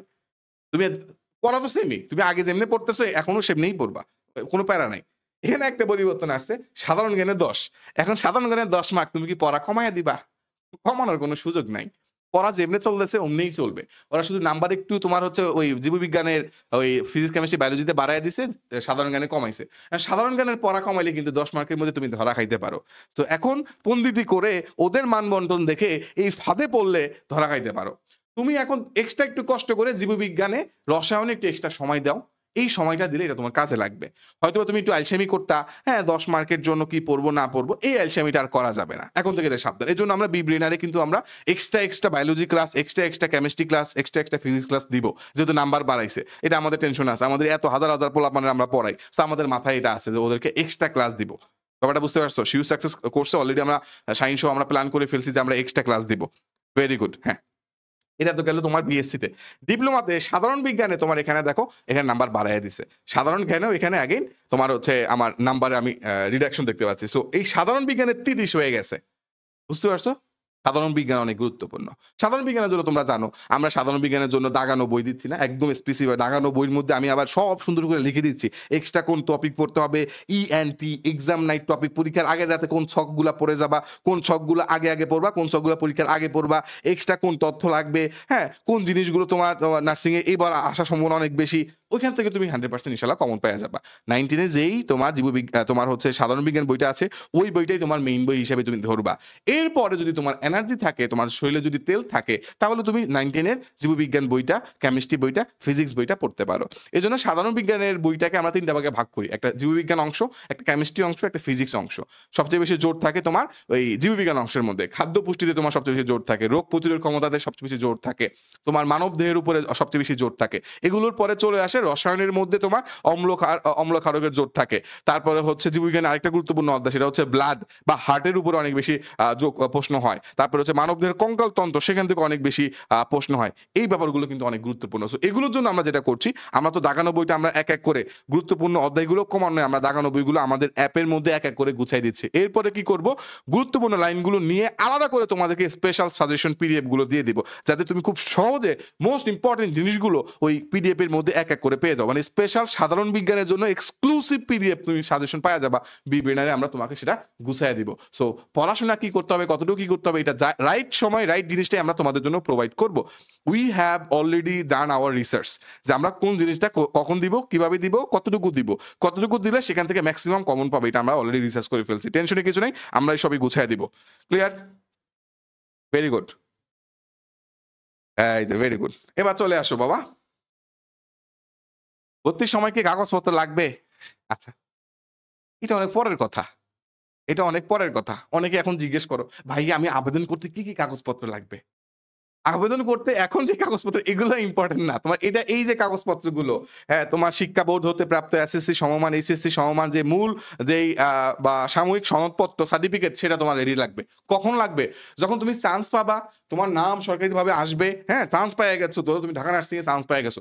তখন ঢাকা নার্সিং এ ভর্তি হইতে গেলে এই কাগজপত্রগুলো নিয়ে যাইতে হবে। এগুলো এখন না। এগুলো চান্স পাইলে। তো এখন চান্স পাওয়ার আগে এগুলো নিয়ে টেনশন করার দরকার নাই। যখন চান্স পাবা, বিনা থেকে আমরাই তোমারে গুছাইয়া বলে দিব, এটা এইভাবে সত্যায়িত করতে হয়, এই বিসিএস ক্যাডার দ্বারা যাইতে হয়, ওই উপজেলায় ওইরকম বিসিএস ক্যাডার দ্বারা গিয়ে তুমি সাইন করাইলে তোমারটা সত্যায়িত হয়ে যাবে। সত্যায়িত কি জিনিস, এগুলো তখন আগে চান্স পাও বাবা। চান্স পাইলে বিবেনার অলওয়েজ তোমার পাশে আছে। আমরাই সব হেল্প করবো, কোনো টেনশন নাই। এই তারিখগুলো মনে রাখো। তারিখ পোলাপান ভুলা যায়, পরীক্ষার আগে ভাইয়া 25 এপ্রিল এটা নিয়ে একটা প্যারা আছে, এই তারিখে জিএসটির একটা পরীক্ষা আছে। এখন ২ টা হইতে পারে। এক, নরমালি এটাই হবে যে জিএসটির পরীক্ষাটা পেছানোর সম্ভাবনা বেশি। জিএসটি মানে ওই গুচ্ছের পরীক্ষার একটা পরীক্ষা ওই 25 তারিখেই পড়ছে মেবি শুক্রবার। ওইটা হয়তোবা তোমার পিছাইতে পারে। খুবই কম 90% সম্ভাবনা আছে ওই তোমার যারা গুচ্ছে ভর্তি পরীক্ষা দিবা তাদের ওই পরীক্ষাটা পিছাবে। তাও 10% সম্ভাবনা আছে কোন কারণে হয়তোবা এইটা একটু আগায়ও দিতে পারে, হয়তোবা হালকা একটু পিছায়ও দিতে পারে। কিন্তু এত টেনশনের করা দরকার নেই। তুমি একজন স্টুডেন্ট, তোমার এত বুদ্ধি খাটানো লাগবে না। তোমার বুদ্ধি হচ্ছে পড়ার মধ্যে। তুমি জাস্ট 25 এপ্রিল টার্গেট করে পড়া শুরু করো। ওই টার্গেট অনুযায়ী তুমি পড়বা। এখন থেকে ওই ৭২ দিন টার্গেট করে পড়বা। পরীক্ষা যদি একটু পিছায়া দেয়, তাহলে তুমি তো এক্সট্রা ২ দিন পাইলা বা ৩ দিন পাইলা। যদি একটু আগায়া দেয়, তাহলে কিন্তু তুমি ধরা খাবা। যদি তুমি 25 এপ্রিল টার্গেট করে না পড়ো। তো গুচ্ছে ভর্তি পরীক্ষার কারণে এটা আগাবে না পিছাবে এই টেনশন মাথার মধ্যে আনলে প্রিপারেশন এ ঝামেলায় পড়বা। ঝামেলা যাতে না পড়ো, এজন্য আমি কি বললাম? This 25 April is the right date, perfect time, perfect time. এই পারফেক্ট টাইম অনুযায়ী প্রিপারেশন শুরু করবা। আমি এটুকু বুঝাইতে পারছি? ব্যাপারটা বুঝতে পারছো? আমি একদম পারফেক্টলি। সো ভাইয়া আমি 25 এপ্রিল যদি তারিখ চেঞ্জ হয়ে যায় আমার কি হবে? ওমা আমি তো টেনশনে ঘুম হচ্ছে না। আমার ঘুম থেকে আমি উঠে যাচ্ছি। না ঘুম থেকে উঠা লাগবে না। ঘুমানোর সময় ঘুমাও। হ্যাঁ? জেগে থাকা যখন থাকবা তখন পড়বা। এটা নিয়ে টেনশন করা লাগবে না। এটা নিয়ে টেনশন করার জন্য বাংলাদেশ নার্সিং অ্যান্ড মিডওয়াইফারি কাউন্সিলে অনেক ব্যক্তি আছে, সচিবরা আছে, সরকাররা লাখ টাকা দিয়ে সরকার তাদেরকে পালতেছে, তারা এটা সিদ্ধান্ত নিবে। ঠিক আছে? এমন সিদ্ধান্ত নিবে না যেটা স্টুডেন্টদের বিপক্ষে যায়। ঠিক আছে? সো বেশিরভাগ ক্ষেত্রে দেখা যায় যারা নার্সিং এ পরীক্ষা দিবে তাদের অনেকেই হয়তোবা গুচ্ছে পরীক্ষা দিবে না ওইটা। যদি দেয়ও তাহলে সেটা তারা একটা সুন্দর একটা সিদ্ধান্ত নিবে। এই টেনশনটা বাদ দাও। আমরা স্টুডেন্টরা অনেক মানে ফাও টেনশন করে যে টেনশন আসলে দরকার নাই। ওই ফাও টেনশনের কারণে অনেকের প্রিপারেশন খারাপ হয়, চান্স মিস হয়। আশা করি এই ফাও টেনশনটা তোমরা করবা না। ক্লিয়ার? অনলাইনে আবেদন শুরু ভাই আগামীকাল থেকে দুপুর ২ টা। এখন বলেই দিছে দুপুর ২ টা না তো ১২ টা। দুপুর ১২ টা থেকে। অনলাইনে আবেদন শেষ তারিখ ১২ মার্চ। একটা প্রশ্ন, ভাইয়া আমি কি সবার আগে করব? আমি কি কালকে মানে ১২ টা বাজার সাথে আমি কি আবেদন করে ফেলবো? তাহলে কি আমার চান্স কনফার্ম? আমি আগে করলে আগে হ্যাঁ, মানে আগে আসলে আগে পাবেন, পরে গেলে পরে পাবেন। এটা কি ভাতের দোকান? যে ভাত শেষ হয়ে যাবে? তোমার কি মনে হয় ভাই? এটা কমন সেন্স খাটো। এটা কি ভাতের দোকান? Bangladesh nursing and midwifery council একটা ভাতের দোকান। এই তাড়াতাড়ি ভাত শেষ হয়ে গেল, ভাত শেষ হয়ে গেল, ভাতের দোকানে আসেন। মুরগি শেষ হয়ে গেল, মুরগির রান শেষ হয়ে গেল, ঝোল শেষ হয়ে গেল। বলবে এটা? ঠান্ডা মাথায় সকল তথ্য বুঝে শুনে তারপরে তুমি পূরণ করবা। ওরা ডেটাবেজে সবকিছু অর্গানাইজ করবে। সবার আবেদন যখন এই ১২ই মার্চ শেষ হবে, মাশাআল্লাহ তোমার হাতে প্রায় ১ মাসের মতো সময় আছে। তো তুমি আগামীকাল করতে গিয়ে তাড়াহুড়া করতে গিয়ে যদি ভুল করো, বড় লেভেলে তোমার মিস্টেক হইতে পারে। ওই মিস্টেকের কারণে কান্নাকাটি চলে আসবে। যারা বিশেষ করে 2nd টাইমার, 3rd টাইমার, অনেকের জন্য হয়তোবা শেষ টাইম। তাড়াহুড়া করতে গেলে ধরা খাবা। ব্যাপারটা বুঝতে পারছো? তোমাকে আগে পুরো বিষয়টা বুঝবা যে আমি সঠিকভাবে কিভাবে আবেদন করব। কোন মোবাইল নাম্বারটা আমি দিব, আমার ছবি কোনটা দিব, কান দেখা যায় কিনা, ব্যাকগ্রাউন্ড ঠিক আছে কিনা, রিসেন্ট ছবি কিনা, সিগনেচার কোনটা দিচ্ছি, আমি যেই নাম্বার দিব ওই নাম্বারে আমার পাসওয়ার্ডটা আসবে, ইউজার আইডিটা আসবে, কেমনে আসবে না আসবে, এগুলোর উপরে বিব্রেইনার ভিডিও দিবে, সেই বিব্রেইনারের ভিডিওটা ভালো করে দেখবো, তারপরে নিজে বুঝবো, নিজে বুঝার পরে ঠান্ডা মাথায় ভাববো, ভাবার পরে একটু ঘুম দিব, ঘুম থেকে উঠে মাথা আরো ঠান্ডা করব, ঠান্ডা করে সিদ্ধান্ত নিব আমি আমার নিজের বাসায় কম্পিউটার আছে নিজে করব নাকি হচ্ছে বাজারে গিয়ে ১০০ টাকা বা ২০০ টাকা দিয়ে তালি দিয়ে সুন্দর করে করাবো, এবং তালি দিয়ে যখন সুন্দর করে করাবো তার মোবাইল নাম্বার ইউজ করব না, আমার নিজের মোবাইল নাম্বারটা ইউজ করব যেখানে এসএমএসটা আসবে, কারণ তার নাম্বার ইউজ করলে তার নাম্বারে যদি কোড যায় ওই বেটা আয়া বলবে তুমি ভাইয়া আমার কোড দেন, আপনি কে, আপনারা তো চিনি না, এটা বলবে। তো দোকানদারের কোনো নাম্বার টাম্বার কিছু ইউজ করা যাবে না। দোকানদার শুধু তোমাকে প্রসিডিউরটা সুন্দর করে সহজ করে দিতে সহায়তা করতে পারে। আরেকটা ফান্দে পড়ো না বাবারা, বিভিন্ন কোচিং এর কাছে তুমি হয়তোবা হচ্ছে তোমার এই আবেদনটা পূরণ করতে দিতেছো। কোচিং এর কাছে আবেদনটা পূরণ করতে দিলে তারা প্রথমে হয়তো বলবে হ্যাঁ আমরা তোমাদেরটা খুব সুন্দর করে যত্ন করে নির্ভুলভাবে করে দিব। যদি ভুল করে, তুমি তো তার পাশে বসে নাই। অনলাইনে হয়তো তারা দিছো। যদি সে ভুল করে, একটু চিন্তা করো। তুমি তো একটা দোকানদার পূরণ করতেছে। ও পূরণ করার পরে ফাইনালি সাবমিট বাটনে ক্লিক করার আগ পর্যন্ত তোমার সাবমিট হচ্ছে না। মানে টাকা পেমেন্ট না করার আগ পর্যন্ত সাবমিট হচ্ছে না। অনলাইনে তুমি যাদেরকে দিয়ে পূরণ করাই দিছো, সে যদি তো নিজে একা তোমার আবেদন করে দিচ্ছে, ধরো অমুক কোচিং মানে অংচং কোচিং তোমার ফর্ম পূরণ করে দিবে বিনামূল্যে। তুমি দোকানে বাজারে গেলে ১০০ টাকা ২০০ টাকা খরচ হতে পারে। ধরো অংচং কোচিং বললো যে আমি তোমাদেরটা পূরণ করে দিব। যদি বাবা তোমার সেখানে ভুল হয়, বললাম হয় না ওই কোচিং এ মানে একদম নির্ভুল, কখনো তাদের কোনো ভুল হয় না। যদি সেই ১ম ভুলটা তোমারই হয়, তাহলে তো একটা জীবন শেষ। মানে একটা জীবন শেষ মানে তোমার স্বপ্ন শেষ। হিসাবটা কি বুঝতে পারছো? কিন্তু তুমি পাশে বইসা ওই কম্পিউটার দোকানের পাশে বইসা তারে আগে আধা ঘন্টা ধরে ব্রিফিং দিবা আর একবার হাতুড়া নিয়ে যাবা, হাতুড়া নিয়ে যাওয়া মানে একটা লাঠি নিয়ে যাবা, যদি কোনো ভুল হয় এই সুন্দর লাঠিটা আপনার গালে টুস করে মারবো। তুমি অনলাইনে যেসব কোচিংকে তুমি তোমার ডেটাগুলো দিচ্ছ ফর্ম পূরণ করে দেওয়ার জন্য, তারা যদি মানে ভুল করে, তুমি কি অনলাইনের মধ্যে পারবা এই মিয়া ভুল করলেন কেন দিমু আপনারে, এটা কি বলতে পারবা? হ্যাঁ, বলবা? পারবা না। তো ২ টা জিনিস। যারা একটু টেকনোলজি বা অনলাইন ওয়েবসাইট এগুলা ভালো বুঝো, তারা নিজেরাই ঠান্ডা মাথায় করতে পারো। Very good. নিজের ভুল নিজে কইরা আফসোস করা ভালো। অন্য যদি তোমার ভুল করে আজীবন ওরে গাইল্লাইবা, নিজেরটা তো শেষে। কিন্তু যারা একটু টেকনোলজি কম বুঝো বা আত্মবিশ্বাস কম যে আমি যদি করতে গিয়ে ভুল হয়, ঠান্ডা মাথায় সুন্দর করে সব গুছায়া গাছায়া সব নিয়ে দোকানদারের কাছে যাবা। যায়া বলবা, "আমার যদি এখানে ভুল হয়, আমি আপনার নামে মামলা করব। তো আপনি আগে বলেন আমারটা নির্ভুলভাবে করতে পারবেন কিনা? আস্তে, আস্তে করবেন। সব ওকে, সব আমি এক, এক করে পড়বো, বানান-টানান সব দেখবো। সব ওকে হলে আপনি সাবমিট ক্লিক করবেন। সব ওকে, তারপরে আমি সেখানে হচ্ছে মানে এই টেলিটকের মাধ্যমে টাকা পাঠাবো।" এই ব্যাপারটা কি বুঝতে পারছো? এই ব্যাপারটা কি বুঝছো? বলো। ক্লিয়ার কিনা? Very good. হ্যাঁ। ডান। তার মানে বাবা এই তারিখগুলো মনে রাইখো। এরপরে আবেদন করার পরে ধরো হচ্ছে অনলাইনে আবেদন শেষ হচ্ছে কি বলে ১২ই মার্চ। এখন তুমি যদি বলো ভাইয়া ১২ মাস আমি তো আবেদন করে ফেলেছি। আমার অ্যাডমিট কার্ড কোথায়? আমার অ্যাডমিট কার্ড দিচ্ছে না। বিএনএমসি কি আমার টাকা মেরে দিল? এ কি করলো? আমি তো শেষ। ভাই এখানে লেখা আছে প্রবেশপত্র ডাউনলোড করার শুরু করবা ১৫ এপ্রিল থেকে। তো তুমি ১২ তারিখে ধরো হচ্ছে তুমি আবেদন করলা। ১৩ তারিখে কি তুমি ওই আবেদন মানে অ্যাডমিট কার্ড পাবা? না। কারণ এখানে লেখা আছে তারা আবেদন করার পরে তারা এই জিনিসগুলো ভাববে, ছাড়বে, হ্যাঁ, জিনিসপাতি করে ১৫ এপ্রিল তোমারে হচ্ছে অ্যাডমিট কার্ডটা ডাউনলোড করতে দিবে। সো আবেদন করার পর দিয়েই কি হচ্ছে তুমি চিল্লাচিল্লি করবা যে আমার ইয়ে গেল কই? এটা ভাই বুঝছো? সো কান্নাকাটি করা যাবে না। আবেদন করার পরে ১৫ এপ্রিল এসে তুমি তোমার অ্যাডমিটটা ডাউনলোড করতে পারবে এবং মাশাআল্লাহ ২৫ এপ্রিল গিয়ে তুমি পরীক্ষা দিবা এবং ইনশাআল্লাহ তুমি চান্স পেয়ে যাবে। আমি এটা বিশ্বাস করি। যারা আমার এই লাইভ সেশনটা এতক্ষণ ধরে দেখতেছে, এই প্রত্যেকটা স্টুডেন্ট তাদের নার্সিং ভর্তি পরীক্ষার ব্যাপারে সিরিয়াস। অলরেডি প্রায় ১ ঘন্টার কাছাকাছি হয়ে গেছে। ১ ঘন্টার কাছাকাছি হয়ে গেছে না? রাইট ১ ঘন্টা হয়ে গেছে। টানা ১ ঘন্টা তুমি আমার কথা শুনতেছো। তোমার কাছে কি বোরিং লাগতেছে? আমার কথাগুলো কার, কার কাছে বোরিং লাগতেছে একটু জানাও তো। টানা ১ ঘন্টা ধরে যারা আমার কথা শুনতেছে, আমি এইটুকু বিশ্বাস করি এই পোলাপানগুলা আসলেই স্বপ্ন দেখে তাদের দিয়ে চান্স পাওয়া সম্ভব। তারা আসলেই সম্ভব। এই পোলাপানগুলো তার সর্বোচ্চটুকু দিয়ে প্রিপারেশন নিতে চায়। এজন্য কিন্তু আমার এই কথাগুলো মনোযোগ দিয়ে তারা শুনতেছে। সে চাচ্ছে না তার কোনো একটা ভুল হোক, কোনো একটা ভুলের কারণে তার আফসোস হোক। এজন্য কিন্তু সে সিরিয়াসলি সে মনোযোগ দিয়ে দেখতেছে। Very good. এজন্য আমি রিয়েলি প্রাউড অ্যান্ড হ্যাপি যে এই পোলাপানগুলোকে আমি পাইছি যে তারা আসলেই মনোযোগ দিয়ে কথাগুলো শুনে। এবার চলে আসো। নার্সিং এ চান্স পেতে স্বাস্থ্য পরীক্ষা করতে হবে। অনেক ছেলে বলে, "ভাইয়া আমার তো একশিরা। একশিরা থাকার কারণে আমি আর্মিতে পরীক্ষা দিতে গেছিলাম। তারা আমার একশিরা টেস্ট করছিল। কিন্তু আমি একশিরার কারণে" একশিরা মানে কি? অনেকে জানে না। যাই হোক পাবলিক লাইভ যেহেতু আমি অত ব্যাখ্যা করে বলছি না। কোর্সে যখন রিপ্রোডাক্টিভ অধ্যায় পড়াবো তখন সুন্দর করে বুঝাবো। আমার স্বাস্থ্য পরীক্ষা করবে কিনা? "ভাইয়া আমার তো এইডস আছে। আমি কি নার্সিং ভর্তি পরীক্ষায় আমার এইডস কি ধরা পড়ে যাবে কিনা?" "ভাইয়া আমার তো সিফিলিস অ্যান্ড গনোরিয়া আছে। যদি এটা ধরা পড়ে যায় আমি কি নার্সিং এ বাদ পড়ে যাবো কিনা?" এখন পর্যন্ত আমি আমার এত অভিজ্ঞতা, এত হাজার, হাজার পোলাপানের আমি সরকারি নার্সিং এ চান্স পাওয়াইছি। আমার অভিজ্ঞতা আমি এমন কাউরে পাই নাই স্বাস্থ্য পরীক্ষায় গিয়ে বাদ পড়ে গেছে।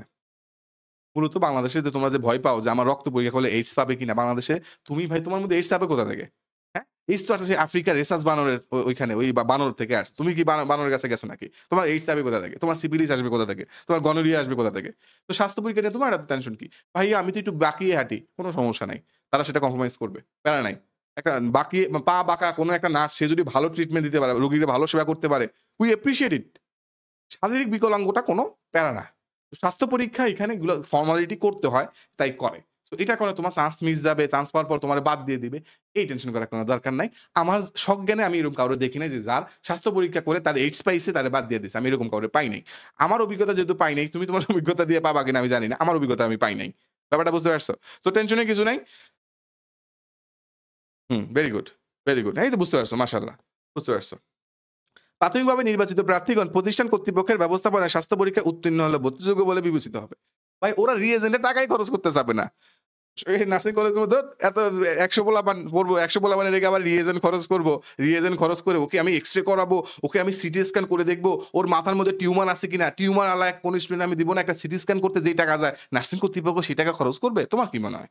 তুমি বাবা 500 টাকা 700 টাকা দিয়ে আবেদন করতেছো। ওরা তোমার পেছনে 4000 টাকা দিয়ে সিটি স্ক্যান মেশিনের মধ্যে তোমারে ঢুকাবে, এমআরআই মেশিনের মধ্যে তোমারে শোয়ায়া তোমার ব্রেইনের স্ক্যান করবে, তোমার কিডনি ঠিক আছে কিনা, লিভার ঠিক আছে কিনা এগুলো চেক করবে। সো এক্সাক্টলি এই যে নার্সিং এ চান্স পেতে স্বাস্থ্য পরীক্ষা হবে কি? হ্যাঁ, হবে। কিন্তু ওইটা তোমার কোনো ইমপ্যাক্ট পড়বে না মোটামুটি। কারণ তোমার এইডস নাই, তোমার সিফিলিস, গনোরিয়া নাই, সো টেনশনের কিচ্ছু নাই। ব্যাপারটা ক্লিয়ার? সো তোমার স্বাস্থ্য পরীক্ষা হবে কিনা? হ্যাঁ, হবে। সেটা নিয়ে টেনশন করবে কিনা? না, টেনশন করবা না। ভাইয়া আমার তো হচ্ছে চুলকানি আছে। থাকুক, সমস্যা কি? তোমার চুলকানি থাকলে তোমার বাদ দিবে না। ভাইয়া আমি তো হচ্ছে টেরা, আমার বাদ দিবে কি? না, তোমারে বাদ দিবে না। ভাইয়া আমি তো চোখ এভাবে রাখি, আমাকে বাদ দিবে না। ভাই আমার এক হাত তো এমন, তাও তোমারে বাদ দিবে না। ভাই আমার তো ৬ টা আঙ্গুল, বাদ দিবে না, তোমারে বাদ দিবে না। টেনশনের কিছু নাই। স্বাস্থ্য পরীক্ষা হবে। ওই ব্লাড টেস্টে যা দেয় ওটা করে নিবা। অল্প টাকার মধ্যে ওরা করে ফেলো। তোমার টেনশনের কিছু দরকার নাই। ক্লিয়ার? ডান। নার্সিং এ কি থার্ড টাইম থাকবে এবার? নার্সিং থার্ড টাইম থাকবে? আচ্ছা, আমি আগে কি বলছিলাম?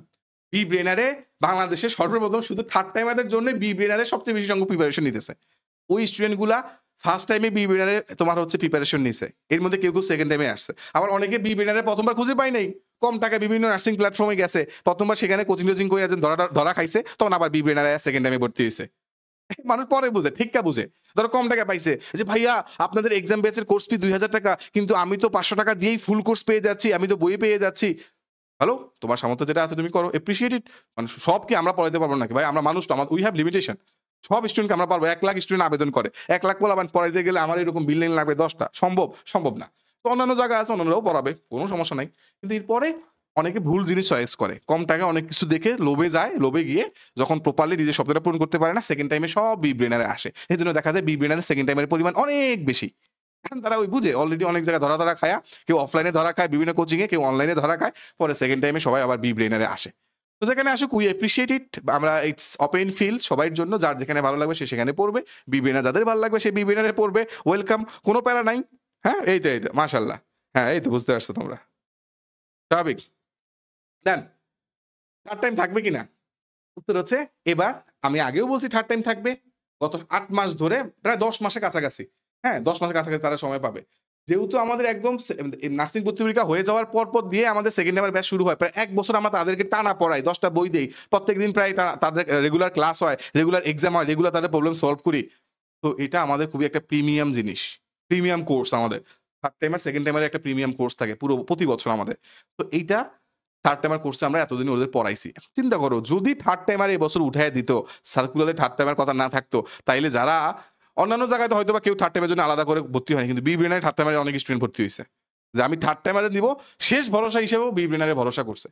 উই রিয়েলি ফিল প্রাউড যে থার্ড টাইমার হিসেবেও পোলাপান আমাদের ভরসা করছে। ব্যাপারটা কি বুঝতে পারছো?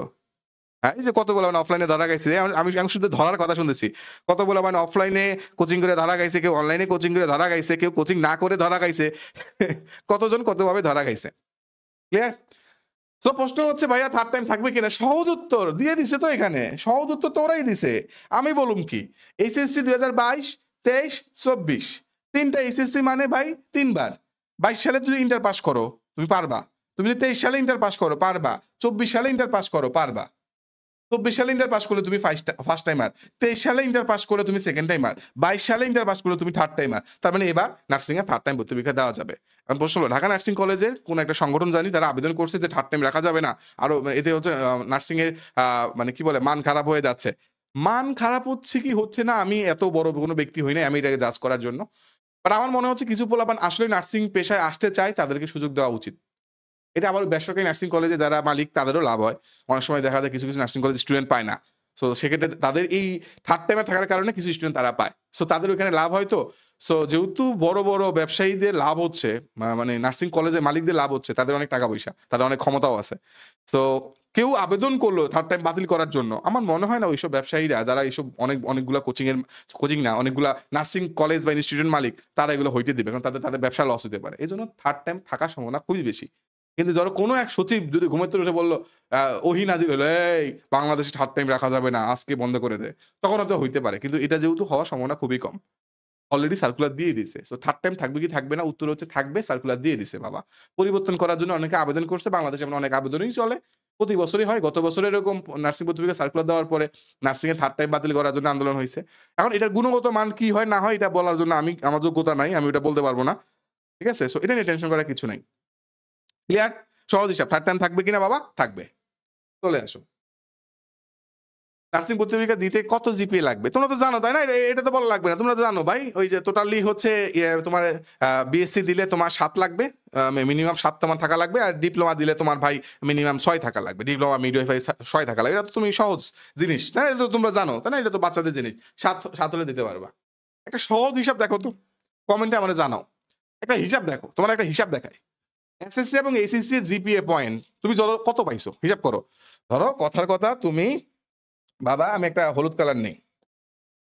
তুমি এসএসসি-তে পাইলা হচ্ছে 5। ভালো স্টুডেন্ট ছিলা, ছোটকালে অনেক পড়াশোনা করতা। হ্যাঁ? এরপরে এইচএসসি-তে নষ্ট হয়ে গেছো। সারাদিন মোবাইল চালাও।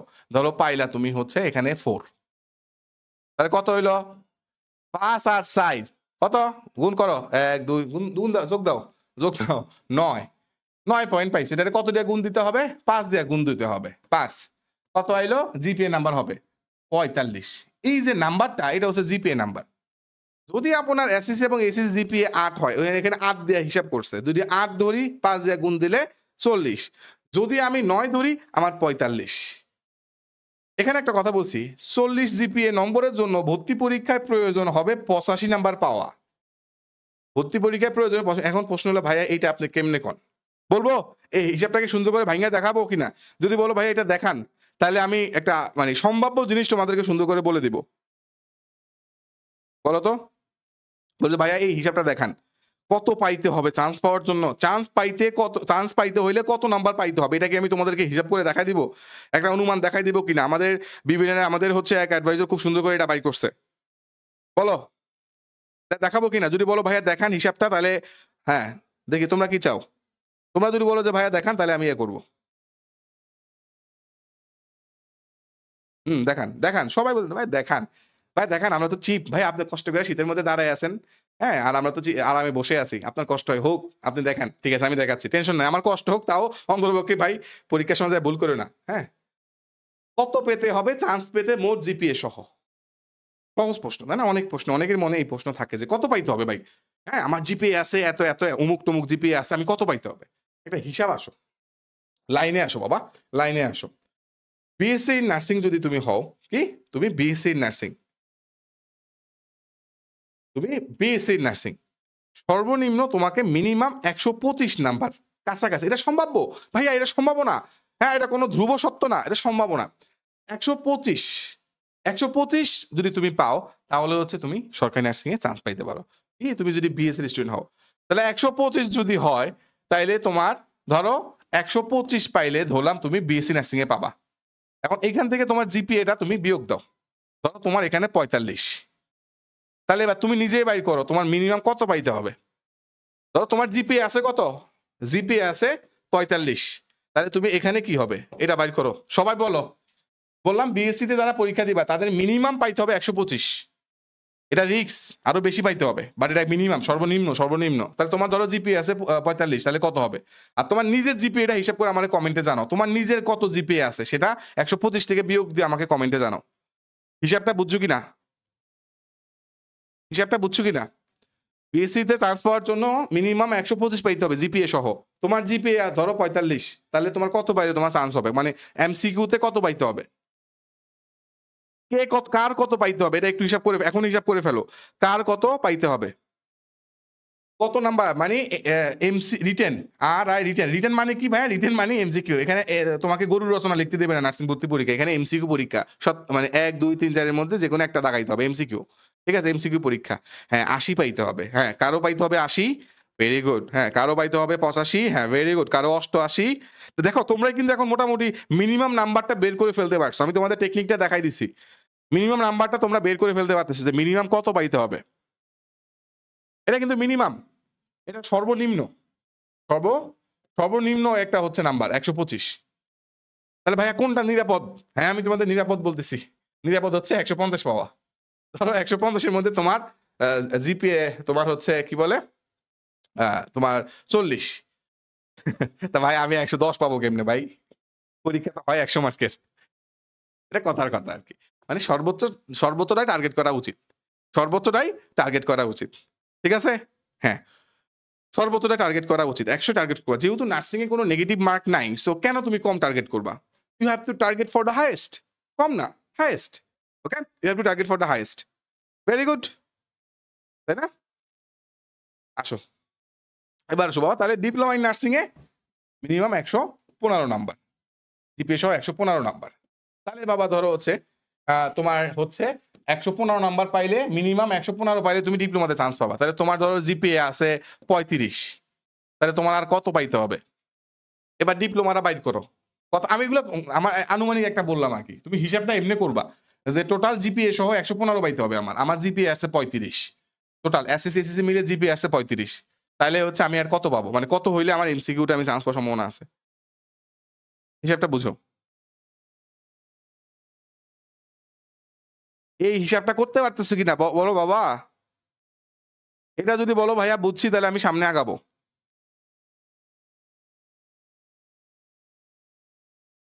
তুমি হিসাব করো। সীমা দাস বলছে ভাইয়া আমার 4.39, এসএসসি 3.75, 4.39 আর 3.75 যোগ করো, যোগ করে যেটা হবে সেটার 5 দ্বারা গুণ দিবা, গুণ দিলে যেটা আসবে সেটাই হচ্ছে তোমার এই নাম্বারটা। তাহলে 115 থেকে সেই নাম্বারটা বিয়োগ দিবা, বিয়োগ দিলে যেটা হবে তোমাকে মিনিমাম তত পাইতে হবে। তবে এটা রিস্ক, তোমাকে টার্গেট করতে হবে ভাই আমার ওই 100-র মধ্যে 100ই পাবো, এমসিকিউতে 100-র মধ্যে 100ই পাবো। পারছো না? হ্যাঁ, অনেকে 66 লাগবে, আমার 70 লাগবে। ভেরি গুড, বুঝছো সবাই? বুঝছো বাবারা? বলো বাবারা, কারো বাবা বলি, কারো ভাই বলি, বোন বলি, মা বলি, কত কিছুই তো বলি। ঠিক আছে, এটা তোমরা বুঝছো। So again same as midwife, midwife 110, এগুলো আনুমানিক, আনুমানিক। আমাদের একজন অ্যাডভাইজার খুব সুন্দর করে এটা মানে ডেভেলপ করছে। 125 for BSc, 115 for diploma in nursing, 110 for midwifery. Minimum, minimum তুমি আমি আবারও বলছি বাবা, মিনিমাম টার্গেট করলে চান্স মিস হয়ে যায় বেশিরভাগ ক্ষেত্রে। মিনিমাম টার্গেট করলে চান্স মিস হয়ে যায়। মিনিমাম টার্গেট করবা না, মিনিমাম টার্গেট করবা না। 100 এমসিকিউর মধ্যে 100টা টার্গেট করবা, কারণ নার্সিং এ নেগেটিভ মার্কিং নাই, নার্সিং এ কোনো নেগেটিভ মার্কিং নাই। সো 100 এমসিকিউর মধ্যে 100টাই লাগানোর ট্রাই করবা, সহজ হিসাব। সর্বোচ্চটা লাগাবা, মিনিমাম টার্গেট করলে চান্স মিস হয়ে যাইতে পারে। 100র মধ্যে 100 টার্গেট করবা। জাস্ট তোমরা তোমাদের মনে অনেকে প্রশ্ন থাকে, খুঁতখুত থাকে যে আমি কত পাইলে চান্স পাবো, সেই জিনিসটা আমি তোমার বাইর করে দিলাম, সেই জিনিসটা বাইর করার টেকনিক দিয়ে দিলাম, সেই জিনিসটা আমি বাইর করার টেকনিক দিয়ে দিলাম। বাট তোমাকে টার্গেট করতে হবে 100 এমসিকিউর মধ্যে 100 যাতে তোমার হয়। ক্লিয়ার? ও একজন লেখছে আমার 100ই লাগবে। হ্যাঁ, ভেরি গুড। এটা ছেলে, একজন লেখছে ভাই এটা কি ছেলেদের জন্য? হ্যাঁ ভাই, এটা ছেলেদের জন্য। এটা ছেলে, এটা মেয়ে, এটা হচ্ছে উভয়, এটা হচ্ছে ক্লিব। এটা সব লিঙ্গের জন্য, ছেলে লিঙ্গ, মেয়ে লিঙ্গ, উভয় লিঙ্গ, ক্লিব লিঙ্গ, সবার জন্য এই নিয়মটা প্রযোজ্য। একজন জিজ্ঞেস করছে ভাই এটা ছেলে লিঙ্গের জন্য কিনা, এটা সকল লিঙ্গের জন্যই প্রযোজ্য। ঠিক আছে, বুঝছো? ভেরি গুড, মাশাআল্লাহ।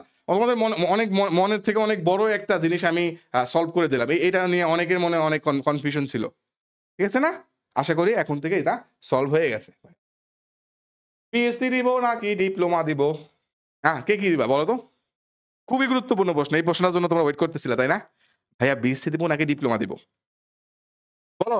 আচ্ছা, এটা যাওয়ার আগে একটু আমারে বলো যে নরমালি কত পাইতে হবে, এই হিসাবটা তোমাদের ক্লিয়ার কিনা? এবং আলহামদুলিল্লাহ বলো যারা মোটামুটি বুঝতে পারছো যে আমার যোগ্যতা জিপিএ অলরেডি এত আছে, আমার এত পাইতে হবে, এই হিসাবটা সবাই বুঝছো কিনা?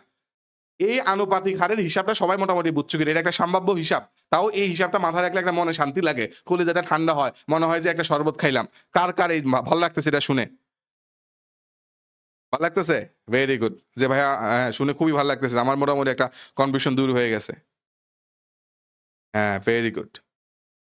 আলহামদুলিল্লাহ, আলহামদুলিল্লাহ। তাবিয়া লুনা, হ্যাঁ, শারমিন আক্তার রিমা, লাকি বেগম, জি, জি, আলহামদুলিল্লাহ। Very good. তাহলে কি শুরু করব? বিএসসি দিবা নাকি ডিপ্লোমা দিবা? আসো। এখন তুমি আসলে কি দিবা? এখন তুমি যদি এসে আমারে বলো, "ভাইয়া আমার জন্য খুব সুন্দর একটা পাত্র এসেছে। পাত্র আমেরিকায় থাকে। আমাকে আমেরিকা নিয়ে যাবে। আমি কি ওই ছেলেকে বিয়ে করব? নাকি হচ্ছে আমার এলাকায় হচ্ছে একটা ছেলে আমাকে খুবই পছন্দ করে। হ্যাঁ? এখন হচ্ছে সে আমার জন্য হচ্ছে আ মানে কি বলে? তার একটা আঙ্গুল কেটে ফেলেছে। হ্যাঁ? অথবা সে আমার জন্য তার গালে একটা ব্লেড দিয়ে পোজ দিয়ে রক্ত কেটে ফেলেছে। সেই রক্ত দিয়ে চিঠি লিখেছে। আমি কাকে বিয়ে করব? আমেরিকার ওই ছেলেকে বিয়ে করে আমি আমেরিকায় সেটেল হয়ে যাব? নাকি আমার এলাকার যেই আমার হচ্ছে ধরো হচ্ছে মিস্টার হিরো আলম আমার জন্য গাল কেটে ফেলেছে। গাল কাটা হিরো আলমকে আমি বিয়ে করব। এখন ভাই তুমি কারে বিয়ে করবা? একান্তই তোমার ব্যক্তিগত ব্যাপার। ঠিক আছে না? ধরো তুমি বিয়ে করে আমেরিকায় যদি সেটেল হইতে চাও। তোমার ব্যক্তিগত ব্যাপার। এটা যদি তুমি আমার কাছ থেকে পরামর্শ নাও, আমি অন্ধ বললাম যে, "হ্যাঁ ভাই, আমেরিকা গেলে তোমার লাইফ অনেক উজ্জ্বল।" যায়া দেখলে ওই আমেরিকার ওই বেটা সকাল বিকাল তোমারে পিটায়। তাহলে তোমার লাভ আছে? দেখা যাবে ওই গাল কাটা হিরো আলম ও তোমারে শান্তিতে রাখছে, সুখে রাখছে। তার জন্য জীবনে কোনটা ভালো এটা নিজের চেয়েও কেউ ভালো বুঝে না। নিজের বুদ্ধিতে তুমি যদি উষ্ঠাও খাও তাও শান্তি আছে। পরের বুদ্ধিতে যদি তুমি হচ্ছে মানে মানে একটু যদি কিছু হয় তাও কিন্তু কষ্ট লাগবে। হিসাবটা বুঝতে পারছো? আচ্ছা, তারপরও অনেকের মনে প্রশ্ন থাকে, "ভাইয়া তাও আপনি একটু বলে দেন, একটু বলে দেন ভাইয়া। সমস্যা না আমরা কিছু বলব না, হ্যাঁ? আপনারে আমি কিছু বলব না। তাও একটু যদি হেল্প করেন।" আচ্ছা, সেই তাওর পরে হচ্ছে আমি সুন্দর করে বুঝাই দিচ্ছি, তুমি বিএসসি দিবা না ডিপ্লোমা দিবা। আমি আবারও বলছি, এটা যার নিজের ডিসিশন নিজের নিতে হবে। যার নিজের ডিসিশন নিজে নিতে আমার তো গলা শুকায় গেছে রে বাবা।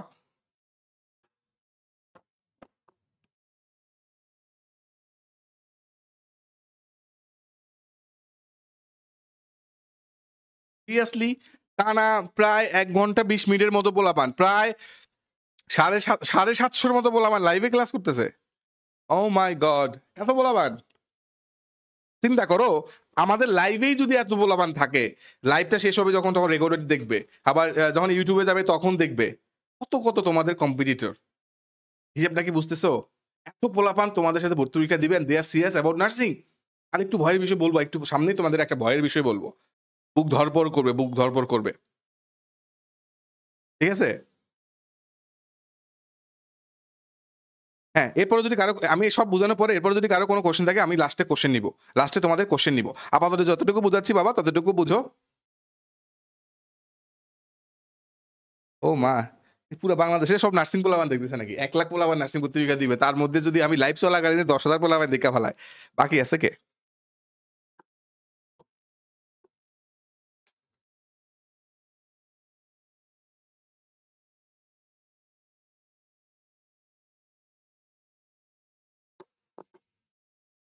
আমার কলিজা শুকায়া গেছে।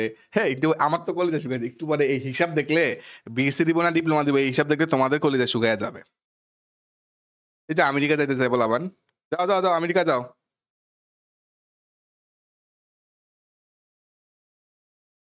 Fact 1 number fact. 1 number 1 fact. মানা না মানা তোমার বিষয়। আমি আমার মতামতটা বা আমি আমার আইডিয়াটা ফ্যাক্ট হিসেবে বলতেছি। সহজ হিসাব। জিপিএ যদি ৪০ এর নিচে থাকে তাহলে বিএসসি দিবে না। যদি তুমি দাও দিতে পারো। কোনো সমস্যা নাই। আল্লাহর এই জগতে অনেক অলৌকিক ঘটনা ঘটছে, তোমারও ঘটতে পারে। কিন্তু আমি বলতেছি কি, যদি ৪০ এর নিচে থাকে তাহলে বিএসসি দিবে না। রিস্ক, রিস্ক, রিস্ক হয়ে যায়। কিন্তু দিবা। কখন দিবা? যদি বেসরকারিতে পড়ার সামর্থ্য থাকে বাবা, তাহলে তোমার যদি জিপিএ ৩০ ও থাকে, বেসরকারিতে তোমার পড়ানোর সামর্থ্য আছে, বাপ মা তোমার বেসরকারিতে পড়াবে, তাহলে জিপিএ ৩০ থাকলেও তুমি অবশ্যই বিএসসি দিবা। ভুলেও ডিপ্লোমা দিবা না। এই হিসাবটা বুঝছো কিনা বলো? মোট জিপিএ যদি ৪০ থাকে, তাহলে সরকারি বিএসসি টার্গেট করে তুমি পরীক্ষা দিবা না। কিন্তু তোমার বাপ-মা যদি টার্গেট রাখে যে তোমার বেসরকারিতে পড়াইতে পারবে, তাহলে তোমার জিপিএ যদি বা আমি কথার কথা যদি ৩০ ও থাকে, তাও বা বিএসসির জন্য দাও। ডিপ্লোমা না। ভুলেও ডিপ্লোমা দিবা না। বেসরকারিতে পড়বা, তাহলে বিএসসি পড়বা। Not diploma. বেসরকারিতে পড়বা, বিএসসিতে পড়বা, প্রাইভেটে পড়বা, একসাথে বিশ্ববিদ্যালয়ে ডিগ্রি পেয়ে যাইতেছো। হিসাবটা কি বুঝতে পারছো? এইটুক বুঝছো কিনা বলো? ফ্যাক্ট 1 বুঝলে ফ্যাক্ট 2 তে যাবো। সবাই আগে বলো ভাই বুঝছো কিনা? জিপিএ যদি ৪০ এর নিচে থাকে, তাহলে সরকারি নার্সিং টার্গেট করা রিস্ক। অসম্ভব কিছু না। অসম্ভব না, রিস্ক। রিস্কই বলছি। হিসাবটা বুঝছো?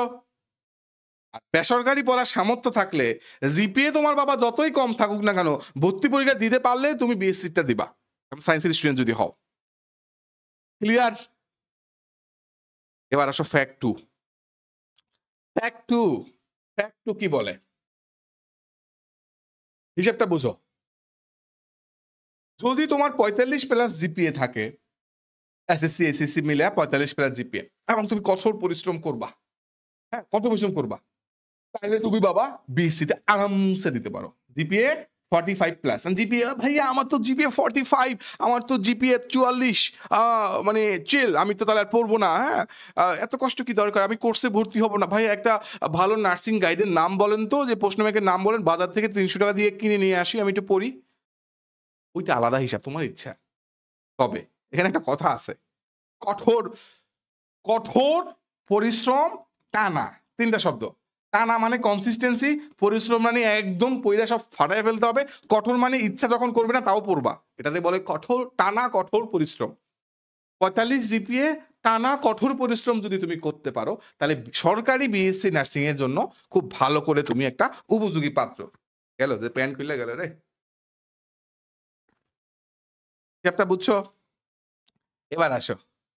এখানে তোমাদের প্রতিযোগী মেডিকেলে চান্স মিস করা পড়ুয়া স্টুডেন্টরা। এখন বলুন ভাইয়া আপনি নিজে ডাক্তার দেখে কি আপনি কি মেডিকেলের পোলাপানদের বেশি প্রায়োরিটি দিচ্ছেন? না, প্রায়োরিটি দিচ্ছেন না। মেডিকেলের যারা প্রস্তুতি নেয় বেশিরভাগ পোলাপাই নেই, ফাঁকিবাজ বাদে বেশিরভাগ পোলাপাই নেই মোটামুটি পড়ুয়া, অনেক পড়ুয়া। এই পোলাপানগুলা মেডিকেল মিস করে হতাশ, তারা ডেন্টাল মিস করে হতাশ হবে, তারা জাহাঙ্গীরনগর মিস করে হতাশ হবে, তারা ঢাকা ইউনিভার্সিটি মিস করে হতাশ হবে। এই মেডিকেলে পড়ুয়া যারা চান্স পাওয়ার কথা ছিল, তাদের এই হতাশায় তারা লাস্টে গিয়ে নার্সিং এ ভর্তি পরীক্ষা দিবে। দিলে তারা তোমার কম্পিটিটর। তারা কিন্তু অলরেডি অনেক দূর আগানো। কেমনে? তাদের বাবা এসএসসি তে 5, তাদের ইন্টারেও 5। তারা কিন্তু অলরেডি 50। তারা অলরেডি 50 তাদের জিপিএ আছে। এই পোলাপানগুলা এই বিএসসি নার্সিং এর সাথে গিয়ে সুন্দর করে একটা ফাইট দিবে। তুমি যদি ভাবা মানে ঘরের মধ্যে ফাইট করার ট্রেনিং শিখো, যায়া যদি রাস্তার মধ্যে মারামারি করো, রাস্তায় ঘুষি একটা দিয়ে তোমার নাকের রক্ত ফাটাই ফেলবে। সহজ হিসাব। তো এখানে এখানে তোমাদের প্রতিযোগী মেডিকেলে চান্স মিস করা পড়ুয়া স্টুডেন্ট না। মেডিকেলে চান্স মিস করা কিছু গরু ছাগল স্টুডেন্টও আছে। গরু ছাগল স্টুডেন্ট মানে কি? বাপ মার টাকা নষ্ট করছে, ফাঁকিবাজি করছে, পড়ালেখা করে না, ওগুলা বাদ। কিন্তু যারা পড়ুয়া স্টুডেন্ট তারাও তোমার সাথে প্রতিযোগী। মাথায় রাখতে হবে। দ্যাটস ভেরি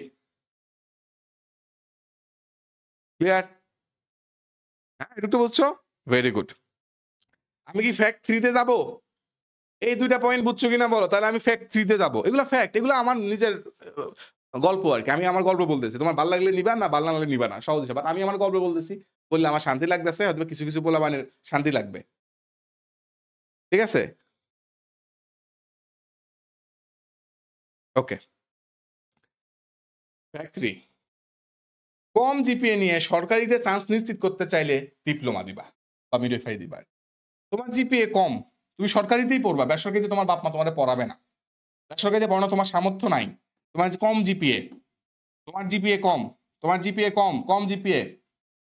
তোমার হচ্ছে বাপ মা বেসরকারিতে পড়াবে না। তোমার জন্য বুদ্ধিমানের ডিসিশন ডিপ্লোমা করা। ডিপ্লোমা করে তাড়াতাড়ি ৩ বছরের পরে তুমি চাকরি বাকরি পাবা। কম জিপিএ, সরকারি লাগবে। এখন ধরো কম জিপিএ কিন্তু বেসরকারিতে পড়বা, সামর্থ্য আছে, তাহলে অবশ্যই বিএসসি দিবা। কম জিপিএ সরকারিতে পড়তে চাইলে ডিপ্লোমা, কম জিপিএ বেসরকারিতে পড়তে চাইলে বিএসসি। এটা বুঝছো কিনা বলো? কম জিপিএ সরকারিতে পড়তে চাইলে ডিপ্লোমা, কম জিপিএ বেসরকারিতে পড়তে চাইলে বিএসসি। এটা হচ্ছে হিসাব। হিসাবটা বুঝছো? হিসাব বুঝছো কিনা বলো বাবারা? ক্লিয়ার? ভয় থাকবে। এটা যদি ভয় না হতো তাহলে এটাকে ভর্তি যুদ্ধ বলতো না। এটাকে বলতে হচ্ছে ভর্তি খেলা। আসো আমরা লুডু খেলি, টুং টুং লুডু খেলতাম। এটা বলছে ভর্তি যুদ্ধ। যুদ্ধে কেউ ঘুষি দিবে, কেউ খুন করবে, কেউ মেরে ফেলবে, কত কিছু হবে। এজন্য তো যুদ্ধ। এজন্য তো ভয় লাগবে, পালপিটেশন হবে। আমাকে দিয়ে হবে কিনা? আমি তো হতাশ হয়ে যাচ্ছি, অনেক কিছুই হবে। এটা যদি যুদ্ধ না হইতো তাহলে লুডু খেলতে। আসো একটা লুডু মারি, তুমি একটা মারো, আমি একটা মারি। এরকম লুডু খেলতা। তাই না? এটা যুদ্ধ। নাম্বার 4, মেয়ে, তুমি মেয়ে, তোমার কম জিপিএ, তুমি সরকারিতেই লাগবে, বেসরকারিতে পড়ার সামর্থ্য নাই। তাহলে বাবা তুমি মিডওয়াইফারি দিবা। ঠিক বললাম? আল্লাহ তোমারে মেয়ে বানায়া পাঠাইছে। আল্লাহ তোমারে কম জিপিএ দিছে। আল্লাহ তোমার ফ্যামিলিরে, তোমার বাপ মারে সেই সামর্থ্য দেয় নাই, বা তোমার সেই সামর্থ্য নাই, বা পরিবারের সেই সামর্থ্য নাই যে তুমি বেসরকারিতে পড়বা ৩-৪ লাখ টাকা খরচ করে। তাহলে বাবা তোমার জন্য সেফ জোন হচ্ছে মিডওয়াইফারি। মিডওয়াইফারি হলে তুমি নার্স মিডওয়াইফ হবা, আর এই ডিপ্লোমা হলে ডিপ্লোমা নার্স হবা। মানে এই ২ টা তো ছেলে-মেয়ে, এটা শুধু ছেলে-মেয়ে সবাই দিতে পারে, এটা শুধু মেয়েরা দিতে পারে। ফ্যাক্ট ৩ আর ৪ যারা ডিপ্লোমা আর মিডওয়াইফারি তাদের জন্য। বুঝছো কিনা বলো?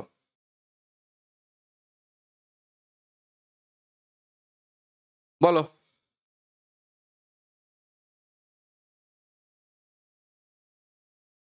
ক্লিয়ার? এটুক বুঝছো? এবার চলো ভাইয়া, ভাইয়া আমার তো খুব ভয় লাগছে। আপনি এগুলো কি বলছেন? এগুলো কি হিসাব দেখাচ্ছেন? আমার তো ভয়ে হাত পা কেঁপে যাচ্ছে। আমার তো ঠান্ডা লাগতেছে। হ্যাঁ, আমার তো পালপিটেশন বেড়ে গেছে। এখন আমি কি করব না করব? আসো তোমার আরেকটু ভয় লাগাই। হিসাব অঙ্ক করাই। অঙ্ক করো। বিএসসি যদি ৪৫ হয়, বেস্ট প্রিপারেশন যদি নিতে পারো, তাহলে গভ নার্সিং একটা সেফ জোন। তাকাও। বিএসসি যদি ৩৫-৪৪ হয়, বেস্ট প্রিপারেশন নিতে পারো, গভ নার্সিং টার্গেট করতে পারো, কিন্তু বাবা একটু রিস্ক হয়ে যায়। সম্ভব, অসম্ভব না, সম্ভব, কিন্তু একটু রিস্ক হয়ে যায়। এটা সেভ। এখন সেভ হবে কখন? যখন তুমি বেস্ট প্রিপারেশন নিবা। বেস্ট প্রিপারেশন নিবা। প্রিপারেশন নেওয়া যায়। আমি বলছি বেস্ট প্রিপারেশন। প্রিপারেশন তুমি যে কোনো জায়গায় নিতে পারো। বাসায় একটা প্রশ্ন ব্যাংক কিনে প্রিপারেশন নিতে পারো। অনলাইনে কোনো মতে হচ্ছে একটা চিং চং চং ভর্তি হয়ে প্রিপারেশন নিতে পারো। বা অফলাইনে কোনো একটা নামকরা কোচিংয়ে ভর্তি হয়ে পরীক্ষা দিতে পারো। কোনো সমস্যা নাই। সেখানে তোমার প্রিপারেশন হবে। অথবা কোনো ক্ষেত্রে বেস্ট প্রিপারেশন হইতে পারে। তবে আমি এটুকু বলব, বি ব্রেইনারে নামের মধ্যেই বি আছে। মানে ইটস পসিবল আছে। আমরা বেস্ট প্রিপারেশন নিতে হেল্প করি normally. Not only preparation, best preparation. So BSc ৪৫ best preparation, gov nursing safe. ৩৫-৪৪ বেস্ট প্রিপারেশন, গভ নার্সিং একটু রিস্ক হয়ে যায়। But you can try. আমি না বলবো না। You can try. You can try. You can try. এবার আসো। ডিপ্লোমাতে তোমার ডিপ্লোমা দিবা, ৩০-৪০ জিপিএ আছে, বেস্ট প্রিপারেশন নিবা, তাহলে গভ নার্সিং টার্গেট করতে পারো। এটা রিস্ক কিন্তু পসিবল। ডিপ্লোমা ৩০-৪০ বেস্ট প্রিপারেশন নিবা, ডিপ্লোমা টার্গেট, এটা কি বলে, এটা কি বলে, রিস্ক তবে পসিবল। রিস্ক তবে পসিবল। ফাইনালি ডিপ্লোমাতে ৪১-৫০ বেস্ট প্রিপারেশন, গভ নার্সিং একদম সেফ জোন। তোমার ডিপ্লোমা দিবা, জিপিএ ৪১-৫০, বেস্ট প্রিপারেশন নিবা, গভ নার্সিং সেফ জোন। এইটা আমার একটা। এখন এইটা দিয়ে কেউ হচ্ছে ভাইয়া আমি একটু কান্না করে দিলাম, আপনি এটা কি হিসাব দেখাইলেন? তুমি ধরো এটা দেখে যদি তোমার কান্না পায়, তাহলে এটা দেখো না। এটা জাস্ট আমি একটা অঙ্ক করলাম আর কি। ধরো পাগলের প্রলাপ বলতে পারো, যে পাগল প্রলাপ মারে। বাট আমার এই কথাগুলো অভিজ্ঞতা থেকে বলছি। এত বছর এত হাজার পোলাপান পড়ানোর কারণে আল্লাহ কিছু অভিজ্ঞতা ভিতরে দিছে। সেই ভিতরে জিনিসটাই আমি পোলাপানরে টেনশন ফ্রি করার জন্য, পোলাপানকে টেনশন ফ্রি না, টেনশন দেওয়ার জন্য সুন্দর করে আমি সহজ করে দিছি, যাতে কনফিউশন না থাকে। সঠিক গাইডলাইনটা পায়। সঠিক গাইডলাইনটা পায়। একটা স্টুডেন্ট সে ডিপ্লোমাতে দিলে সরকারিতে চান্স হয়ে যাইত। সে ওভার কনফিডেন্স দেখায় বিএসসি দিতে গিয়া সরকারিটা মিস করলো, তার বেসরকারি পড়ার সামর্থ্য নাই। তার নার্সিং এর স্বপ্ন শেষ, জাতীয় বিশ্ববিদ্যালয়ে ভর্তি পারলো না, যা ভর্তি হইলো তোমার ডিগ্রিতে। সে যদি আমার এই লজিকটা বুঝতো, কাছাকাছি বুঝতো, হুবহু এটা ফলো করা লাগবে না, এটার মধ্যে তুমি মডিফাই করে নিবা, তাহলে সে কিন্তু সুন্দর একটা ফিউচার বানাইতে পারতো। হিসাবটা বুঝছো? এবার একটু ভাবো। আমি ১ মিনিট একটু চুপ করে থাকি। আমি ১ মিনিট চুপ করে থাকি, তোমরা একটু ভাবো। এবার একটু ১ মিনিট ভাবো। ভাইবা একটু সিদ্ধান্ত নাও। ১ মিনিট একটু সিদ্ধান্ত নাও। ১ মিনিট একটু সিদ্ধান্ত নাও। আমি ১ মিনিট চুপ করে থাকি। সিদ্ধান্ত নাও। ১ মিনিট সিদ্ধান্ত নাও। আমি চেয়ারে একটু বসলাম। ১ মিনিট সিদ্ধান্ত নিয়ে এবার তারপরে কমেন্টে সবাই ফাইনালি জানাবা। আজকেই তুমি ঠিক করবা ইনশাআল্লাহ যে তুমি আসলে কোনটা চাও। আচ্ছা, যারা বলতেছো সেফ জোন, হ্যাঁ, এত লাফায় লাভ নাই। আগামী ২ মাস ধুমায়া পড়ালেখা না করলে রিস্ক জোনের পাবলিক তোমারে সারাদিন, রিস্ক জোনে যারা আছে, মজার বিষয় কি, খেলাটা উল্টে যাবে। রিস্ক জোনে যারা, তারা মনে করবে হাইরে আমি যদি ভালো করে না পড়ি, আমি যদি বেস্ট প্রিপারেশন না নিতে পারি, তাহলে কিন্তু আমি রিস্ক জোনে আছি, আমার চান্স মিস হয়ে যাবে। ও বেস্ট প্রিপারেশন নিল, কিন্তু যে এই সেফ জোনে আছে, হ্যাঁ আলহামদুলিল্লাহ আমি তো সেফ জোনে আছি, আমার তো অনেক ভালো জিপিএ আছে, ও প্রিপারেশনটা খারাপ নিল, ওর চান্স মিস হয়ে যাবে, রিস্ক জোনের ওর চান্স হয়ে যাবে। খেলাটা কিন্তু ঘুরে যাবে বেস্ট প্রিপারেশনে। খেলাটা ঘুরে যাবে বেস্ট প্রিপারেশনে। হিসাবটা বুঝছো? খেলা ঘুরে যাবে।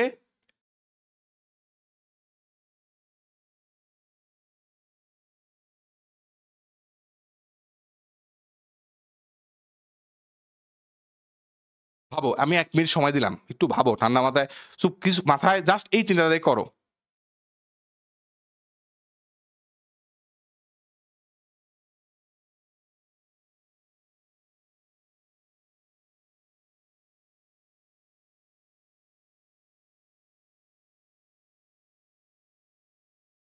আমি চুপ আছি। তোমরা একটু ভাবো। অন্তর্পক্ষে ভাইয়ার একটা থ্যাংক ইউ দিতে পারবো যে ভাইয়া আমি এত কনফিউশন ছিলাম, এত মাস কনফিউশনে ছিলাম। আপনার এই লাইভ সেশনে আমি আমার নিজের জন্য ভালো কোনটা আমি নিজে খুঁজে পাইছি। তুমি এবার আমেরিকার পাত্ররে বিয়ে করে আমেরিকা চলে যাবা না এলাকার গাল কাটা হিরো আলমরে বিয়ে করবা, তোমার সিদ্ধান্ত। জাস্ট আমি তোমার সামনে কিছু হিসাব তুলে ধরলাম। এবার যেটা তোমার জন্য ভালো মনে হয় তুমি সেটা করবা। আমি কোনটা করতে তোমারে জোর করতেছি না। আমি কোনটা তোমাকে উপদেশ দিচ্ছি না। আমি আমার জিনিসগুলো জাস্ট বললাম।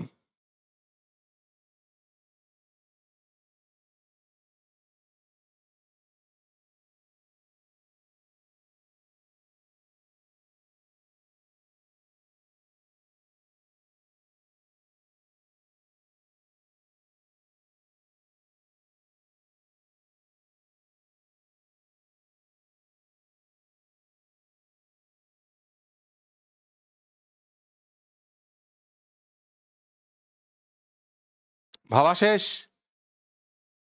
আহ! নতুন ভোরের উন্মোচন। নতুন ভোরের উন্মোচন। তুমি এখন জানো তুমি আসলে কি চাচ্ছ। তুমি জানো এখন তোমার মন স্থির করেছ। তুমি জানো তুমি তোমার আসলে গন্তব্যটা কোথায়। আগামী ২ মাস, আগামী আ আ ২ মাস সামথিং তুমি কি পড়বা? কোনটা টার্গেট করে পড়বা? বিএসসি নাকি ডিপ্লোমা? তুমি কি পড়বা? সব ক্লিয়ার। তো আমাকে কমেন্ট করে জানাও। কি ঠিক করলা? বিএসসি, ডিপ্লোমা নাকি মিডওয়াইফারি? কি ঠিক করলে একটু কমেন্টে জানাও। আমি জাস্ট একটু দেখতে চাই তুমি কি ঠিক করলা। আমি ১ মিনিট সময় দিছিলাম। বলো। বলো একটু কাইন্ডলি জানাও তুমি হচ্ছে কি ঠিক করলা?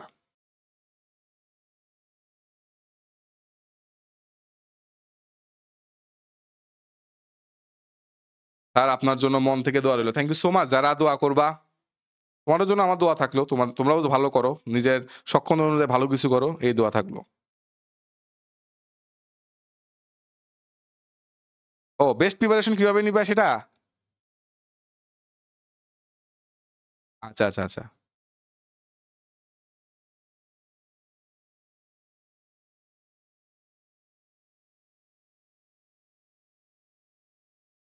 আচ্ছা। তো এখন মোটামুটি আর আশা করি মেক্সিমাম স্টুডেন্টই একটা মানে কি বলে রাফ সিদ্ধান্ত আসতে পারছে। ২-১ দিনের মধ্যে হয়তোবা ফাইনাল সিদ্ধান্তে চলে আসবে। কারণ এখন সিদ্ধান্ত নিতে হবে। কারণ আবেদন করতে যাবা তো তুমি যেহেতু হয় বিএসসি দিবা আবেদন করতে পারবা অথবা ডিপ্লোমাতে আবেদন করতে পারবা অথবা মিডওয়াইফারি আবেদন করতে পারবা। ৩ টা যেহেতু একসাথে করতে পারবা না যেকোনো একটা তোমাকে চয়েস করে নিতে হবে। কঠিন সিদ্ধান্ত। আমি সেই কঠিন সিদ্ধান্ত নিতে তোমাকে আমি সহায়তা করছি। That's why B ব্রেইনার। আমরা স্টুডেন্টকে সহায়তা করি। এজন্যই এত হাজার, হাজার শিক্ষার্থী আমাদের সহায়তা নেয়। এখন জিপিএ যেটা হওয়ার হয়ে গেছে। এখানে তোমার হাত নাই। এটা আল্লাহর উপরে ছেড়ে দাও। আল্লাহ তোমার জন্য যেটা ভালো সেটাই করবে। বেস্ট প্রিপারেশন নেওয়াটা তোমার হাতে এখনো সুযোগ আছে। বেস্ট প্রিপারেশন নেওয়ার সুযোগটা এখনো হাতে আছে। সময় আছে। সময়ও আছে, বেস্ট প্রিপারেশন নেওয়ার সুযোগও আছে। সময় সুযোগ ২ টাই আছে। কাজে লাগাও, কাজে লাগাও।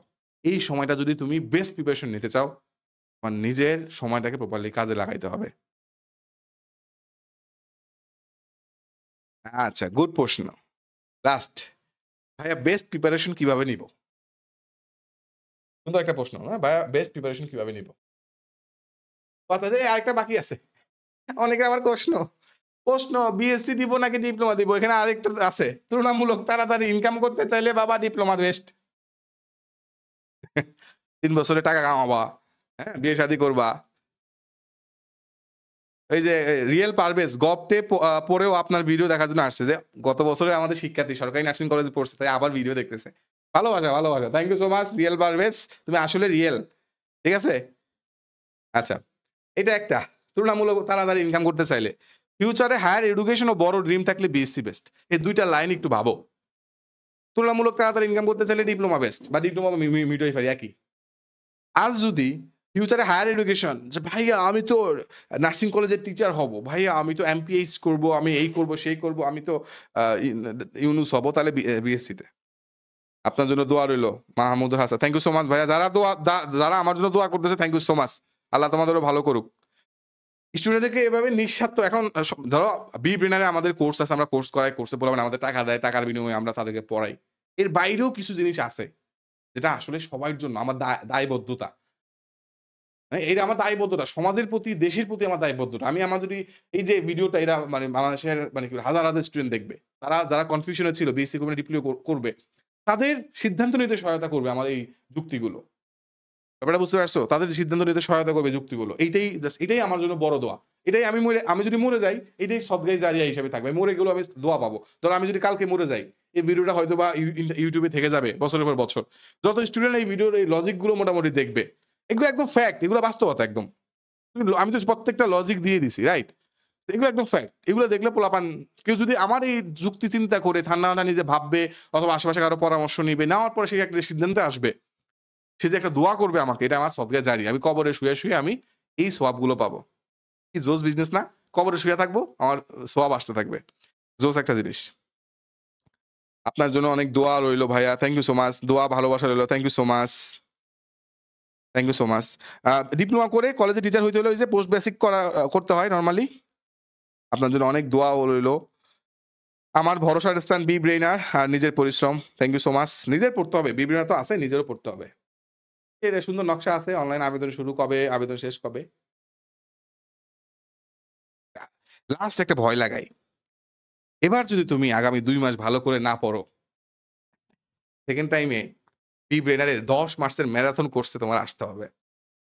আমি চাই না তুমি আমার এই কোর্সে ভর্তি হও। এই কোর্সের কোর্স ফি ৳১০,০০০। প্রায় ১০-১২ মাস ধরে এই কোর্সে টানা চলবে। এই কোর্সের কোর্স ফি ৳১০,০০০। আমি চাই না তোমার ৳১০,০০০ তুমি খরচ করো। আমি চাই না। সো আগামী ২ মাস ভালো কইরা পইড়া চান্সটা পাইয়া যাও। ৳১০,০০০ তোমার সেভ হয়ে যাবে। সহজ হিসাব বলতেছি, ভয় লাগাইতেছি। এই কোর্সে ভর্তি হইও না। এইটা নার্সিং ভর্তি পরীক্ষা শেষ হয়ে যাওয়ার পরে সেকেন্ড টাইম আমাদের জন্য শুরু হবে।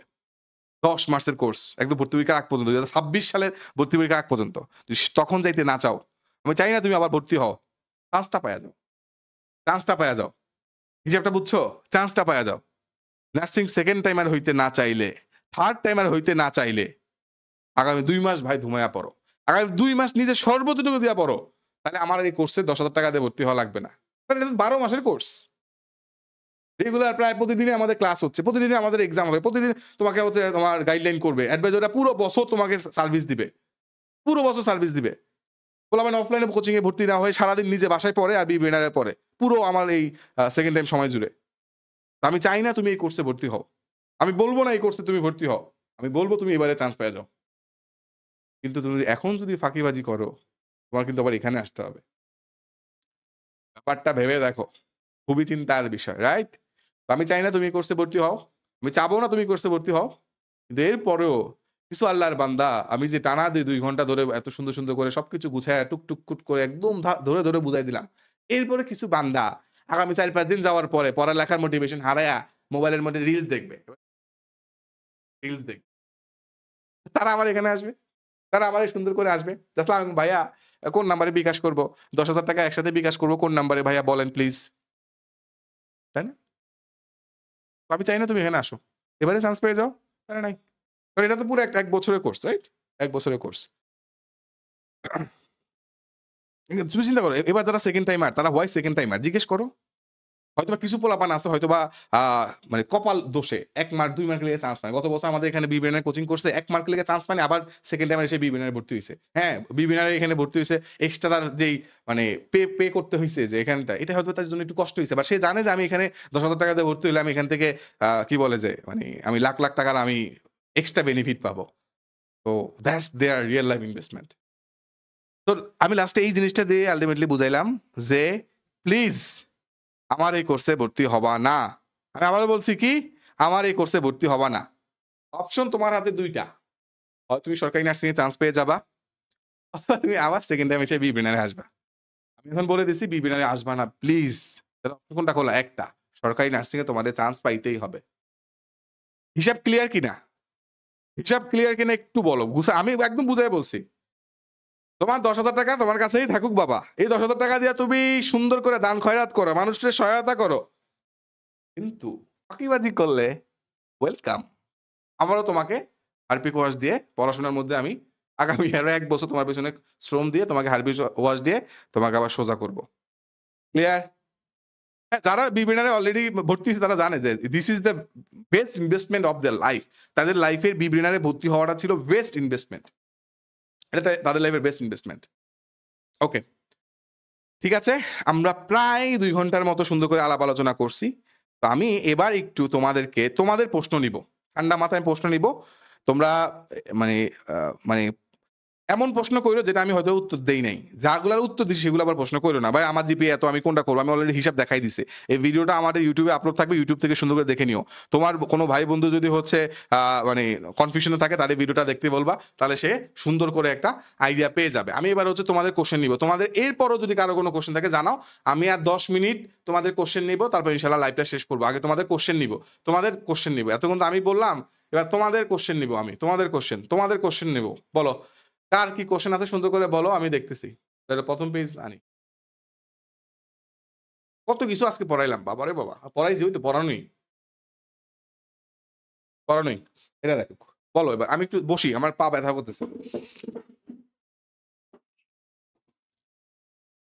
ভাইয়া জেলা পর্যায়ে কলেজগুলো ভালো নাকি বিভাগীয়? বিভাগীয় পর্যায়ে কলেজগুলো ভালো। এক কথায় উত্তর।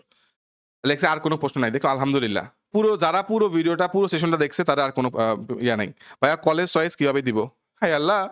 ১ম এ ঢাকার মধ্যে তারপরে পুরাতন নার্সিং কলেজ তারপরে হচ্ছে নিজের কলেজ নিজের জেলা বা বিভাগের মধ্যে। পুরা নার্সিং কলেজ কেমনে বুঝবা? তোমার হচ্ছে তুমি গুগলে গিয়া সার্চ দিবা। ময়মনসিংহ নার্সিং কলেজ কবে স্থাপিত হইছে, চট্টগ্রাম নার্সিং কলেজ কবে স্থাপিত হইছে, দিনাজপুর নার্সিং কলেজ কবে স্থাপিত হইছে, ময়মনসিংহ এগুলা সার্চ দিবা তাহলে পেয়ে যাবা। ভাইয়া চান্স পাওয়ার কি গ্রুপ চেঞ্জ করা যায়? না, চান্স পাওয়ার পর গ্রুপ চেঞ্জ করা যায় না। যেটাই চান্স পাবো ওইটাই পড়তে হবে। সিগনেচার কি ফুল নেম লিখবো? এখানে যে সিগনেচার লিখবা তোমার ওই পরীক্ষার সময় সেটা লিখবে। এখন ফুল লেখো, শর্ট লেখো। তবে ফুল নেম লেখাটাই বেটার। তবে একটা বিষয় মাথায় রাখতে হবে বেশি বড় নাম হইলে ফুল নেম না লেখাই ভালো। পরীক্ষার সময় হয়তোবা ওএমআর এর জায়গা নাও থাকতে পারে। সো নাম তুমি এখানে যে সংক্ষেপে লিখবা ওইখানেও তুমি সংক্ষেপে লিখবা। সহজ হিসাব। বুঝতে পারছো? আবার অনেকের নাম অনেক বড়, জায়গা অনেক বেশি লাগে, পরীক্ষার সময় একটা ঝামেলায় পড়ে। সো নাম বড় হইলে ছোট করে ইয়া করবা যাতে ওইখানে গিয়ে ঝামেলায় পড়তে না হয়। বিএসসির কলেজ কয়টা? ও কি নতুন আসছে? ভাই আপু তুমি তাহলে মানে ও এমনভাবে প্রশ্ন করতেছে ও কিছুই জানে না। তুমি পুরা ভিডিওটা আবার দেখো তাহলে সুন্দর করে বুঝতে পারবা। বা একসাথে ডিপ্লোমা, বিএসসি ২ টাই দিতে পারবে না যেকোনো একটা দিতে পারবে। হয় বিএসসি নাহলে ডিপ্লোমা নাহলে মিডওয়াইফারি যেকোনো একটা দিতে পারে। কলেজ চয়েসের জন্য একটা লিস্ট দিয়েন ভাইয়া বিএসসির জন্য মানে সবার জন্য একই লিস্ট প্রযোজ্য হবে না। হ্যাঁ? সবার জন্য একই লিস্ট একেকজনের একেকটা লিস্ট। আমি শুধু তোমাকে মাছ ধরা শিখাই দিছি। এবার মাছ ধরতে হবে তোমার। হ্যাঁ? আমি ইলিশ মাছ আইনা খাওয়ায় দিলে তো হবে না। একেকজনেরটা একেক রকম। যাদের জিপি কম তারাও কি ১ম Dhaka college choice Dhaka nursing college choice দিবে? হ্যাঁ, কোন সমস্যা নাই তো। কেন? তুমি ঢাকা না তোমার যদি পরীক্ষায় যদি সেই অত বেশি নাম্বার না আসে পরেরটাই পাবা। পরেরটা না পারলে তারপরেরটা পাবা। তারপরেরটা না পারলে তারপরেরটা পাবা। কিন্তু ধরো তোমার এমসিকিউ অনেক ভালো হইলো। তাহলে তো তোমার ঢাকা নার্সিং কলেজ মিস হয়ে যাবে যদি ১ম এ ঢাকা নার্সিং কলেজ না দাও। ডিপ্লোমা পড়ে কি আবার বিএসসি তে পড়া যাবে? হ্যাঁ, ডিপ্লোমা পড়ার পরে ২ বছর ধরে তুমি পোস্ট বেসিক করে বিএসসি করতে পারবা। আর কোন কোয়েশ্চেন নাই ভাইয়া, কোন ইনফরমেশন বাকি নাই। সবকিছু আমি বুঝাই বলছি। সবকিছু সুন্দর করে বুঝাই বলছি। ডিপ্লোমা করার পর ২ বছর করলে পোস্ট বেসিক হবে। তখন সেটা ডিপ্লোমা সমমান হবে। তখন তুমি বিভিন্ন নার্সিং কলেজে টিচার হইতে পারবা। ডিপ্লোমা পড়ার পর কি বিএসসি সমান হওয়া যায়? হ্যাঁ, ডিপ্লোমা পড়ার পরে তুমি ২ বছর পোস্ট বেসিক করে বিএসসি সমান হইতে পারবা। আমারটা বেশি বড় নাম। তাহলে একটু এমনভাবে মানে তাহলে অন্ততপক্ষে হচ্ছে নামের কি বলে যে আ তোমার নিজের নিকনেম ডাকনাম যেটা সেটাই হচ্ছে ভাই আপনাদের অ্যাডভার্টাইজমেন্ট আরেকটু বাড়াতে হবে। এক্সাম এর আগে জানতে পারি আপনাদের নাম। হ্যাঁ, এটাই অনেকে কমপ্লেইন করে যে ভাই আপনাদের সম্বন্ধে আমি আগে জানি নাই। অফলাইনে এত বিজ্ঞাপন দেখে আমি অন্যান্য জায়গায় আমরা ভর্তি হয়ে গেছি। অনলাইনে মানে বিভিন্ন গ্রুপের বিজ্ঞাপন দেখে অন্যান্য কোর্সে ভর্তি হয়ে গেছি। আপনাদের সম্বন্ধে জানতে পারছি পরে। এজন্য অনেকে আফসোস করে। এখন এটার জন্য তোমরা চান্স পাও তো তোমরাই মানে আমাদের বড় হচ্ছে মানে কি বলে মানে প্রচারক হবা। যদি বিবিএনা তোমার ভালো সার্ভিস দেয়, যারা বিবিএন স্টুডেন্ট তারাই অন্যদের বলে। প্রতি বছর তো হাজার স্টুডেন্ট কোথা থেকে আসে? আমরা তো অফলাইনে কোনো মার্কেটিং করি না। তো সবাই এত হাজার পোলাপান আসে কেমনে? কারণ যারা গত বছর মানে বিবিএন পড়ছে তারা চান্স না পাইলেও বলে যে তুমি বিবিএন যাও। আমি চান্স পাই নাই কিন্তু তুমি বিবিএন যাও। বিবিএন গেলে তুমি ইনশাআল্লাহ হচ্ছে বেস্ট সার্ভিসটা পাবা। এটা শুধু কথায় না কাজে। হ্যাঁ, চান্স পাওয়ার পরে যে কলেজে ভর্তি হওয়ার পরে চাইলে তুমি মাইগ্রেশন করে অন্য জায়গায় যাইতে পারবা। ঠিক আছে? ঢাকা না অন্য কলেজ দিবে। ঢাকা না হলে কি হ্যাঁ, ঢাকা না হলে অন্য কলেজ দিবে। ধরো তুমি ঢাকা পাইলে না তাহলে তুমি পরে যেটা চয়েস দিবে সেটা দিবে। সেটা না হইল না তারপর আরেকটা দিবে। সামনের দিকে তোমাদের জন্য বিবিএন ইউটিউব চ্যানেল ফলো করে রাখবা। তাহলে হচ্ছে সেখানে আরো অনেক সুন্দর, সুন্দর গাইডলাইন আসবে সেগুলো ফলো করবা। ঢাকা নার্সিং কলেজে ওখানে তুমি সুন্দর করে দেওয়া আছে। ঢাকা নার্সিং কলেজে কি আছে না আছে মিটফোর্ডে সবগুলো দেওয়া আছে। ঢাকা নার্সিং কলেজে হচ্ছে কি আছে সব সুন্দর করে দেওয়া আছে। আমিও পরে হ্যাঁ, অনেকেই পরে জানতে পাইছি। আল্লাহ বাঁচাইছে আপনাদের ইউটিউবে ভিডিও আসছিল একদিন। Thank you. আল্লাহ বাঁচাইছে। এখন আল্লাহ বাঁচাইলে হবে না। তোমার তো প্রিপারেশন নিজে ভালো করে পড়তে হবে ভাইয়া। তুমি না পড়লে তো বি ব্রেইনার যতই চেষ্টা করুক, তুমি নিজে না পড়লে তো কাজ হবে না। আর ইউটিউবে তুমি হচ্ছে ভ্যালিড ভিডিও দেখবা। ইউটিউবে হচ্ছে মানে ট্রাস্টেড সোর্স থেকে ভিডিও দেখবা। ইউটিউবে তো যে কেউ চাইলে যে কেউ ভিডিও বানায় ছাড়া দিতে পারে। ভিউ বাড়ানোর জন্য অনেকে উল্টাপাল্টা ক্যাপশন দিয়ে অনেকে উল্টাপাল্টা টপিকে ভিডিও বানায়। সো অন্ততপক্ষে ট্রাস্টেড মানে কি বলে সোর্স থেকে দেখবা। তো অন্ততপক্ষে বিব্রেনার থেকে আমরা all time trusted information share করার ট্রাই করি। যাতে যেহেতু আমাদের এই ক্লাস এই ভিডিওগুলো হাজার হাজার স্টুডেন্ট দেখে, লাখ লাখ স্টুডেন্ট দেখে। সো আমরা এমন কোনো তথ্য দেওয়ার ট্রাই করি না যাতে হচ্ছে মানে স্টুডেন্টের মানে বিভ্রান্ত হয়।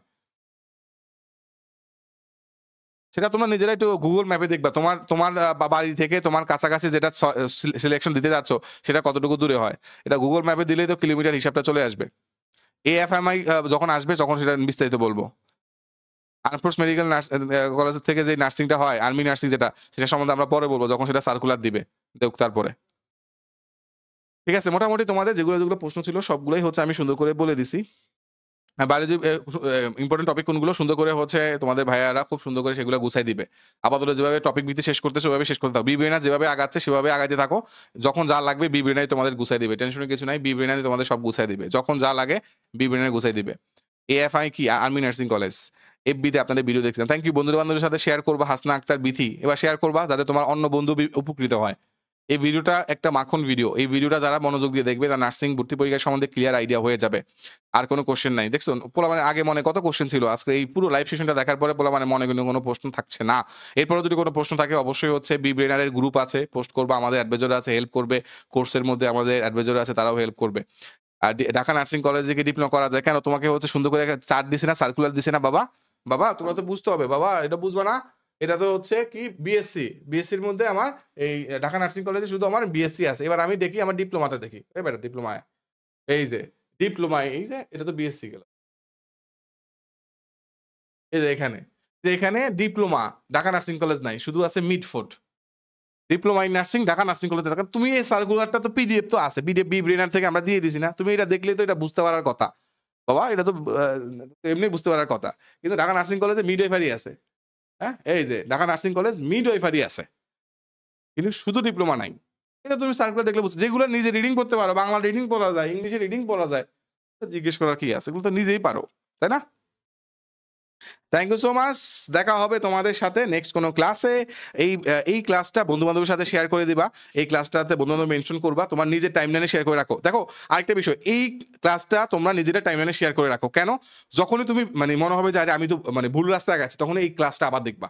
তাহলে দেখবা যে পুরো নার্সিং সম্বন্ধে তোমার পুরো একটা মানে শরীরের মধ্যে একটা ভাব চলে আসবে, কারেন্ট চলে আসবে। না আমি তো চান্স পাইতে হবে। একটা ভাব চলে আসবে। সো কাইন্ডলি এটা তোমার ওয়ালে শেয়ার করে রাখো। ওয়ালে শেয়ার করে রাখলে পরবর্তীতে যখনই লাগবে তখন তুমি খুঁজে পাও। নাইলে এটা ফেসবুকে যেহেতু হারায়া যাবে। হারায়া যাবে, তুমি খুঁজে পাবা না। তখন তোমার মাথা থেকে আজকে যা বললাম, আজকে তুমি সব বুঝলা, সব ওকে ভাইয়া কোনো কোয়েশ্চেন নাই। ১ সপ্তাহ পরে আবার মনে কোয়েশ্চেন আসবে। সো নিজের ওয়ালের টাইমলাইনে শেয়ার করে রাখো। অন্ততপক্ষে পরবর্তীতে যাতে তোমার হচ্ছে মনে প্রশ্ন আসলে আবার ভিডিওটা দেখলে তুমি আবার একদম আ মানে কি বলে সব কি হয় চাঙ্গা। হ্যাঁ, চাঙ্গা হইতে পারো। ঠিক আছে? হ্যাঁ, সবগুলা কলেজ চয়েস দিবা। সবগুলা কলেজ চয়েস দিবা। Thank you so much. Thank you, thank you, thank you. আচ্ছা। এখানে দেখি যে বি ব্রেইন এর স্টুডেন্ট আছো? বি ব্রেইন এর পেইড ব্যাচের স্টুডেন্ট কারা, কারা আছো একটু দেখি। একটু দেখি। আসসালামু আলাইকুম ভাইয়া। আল্লাহ হাফেজ, আল্লাহ হাফেজ, আল্লাহ হাফেজ, আল্লাহ হাফেজ, আল্লাহ হাফেজ।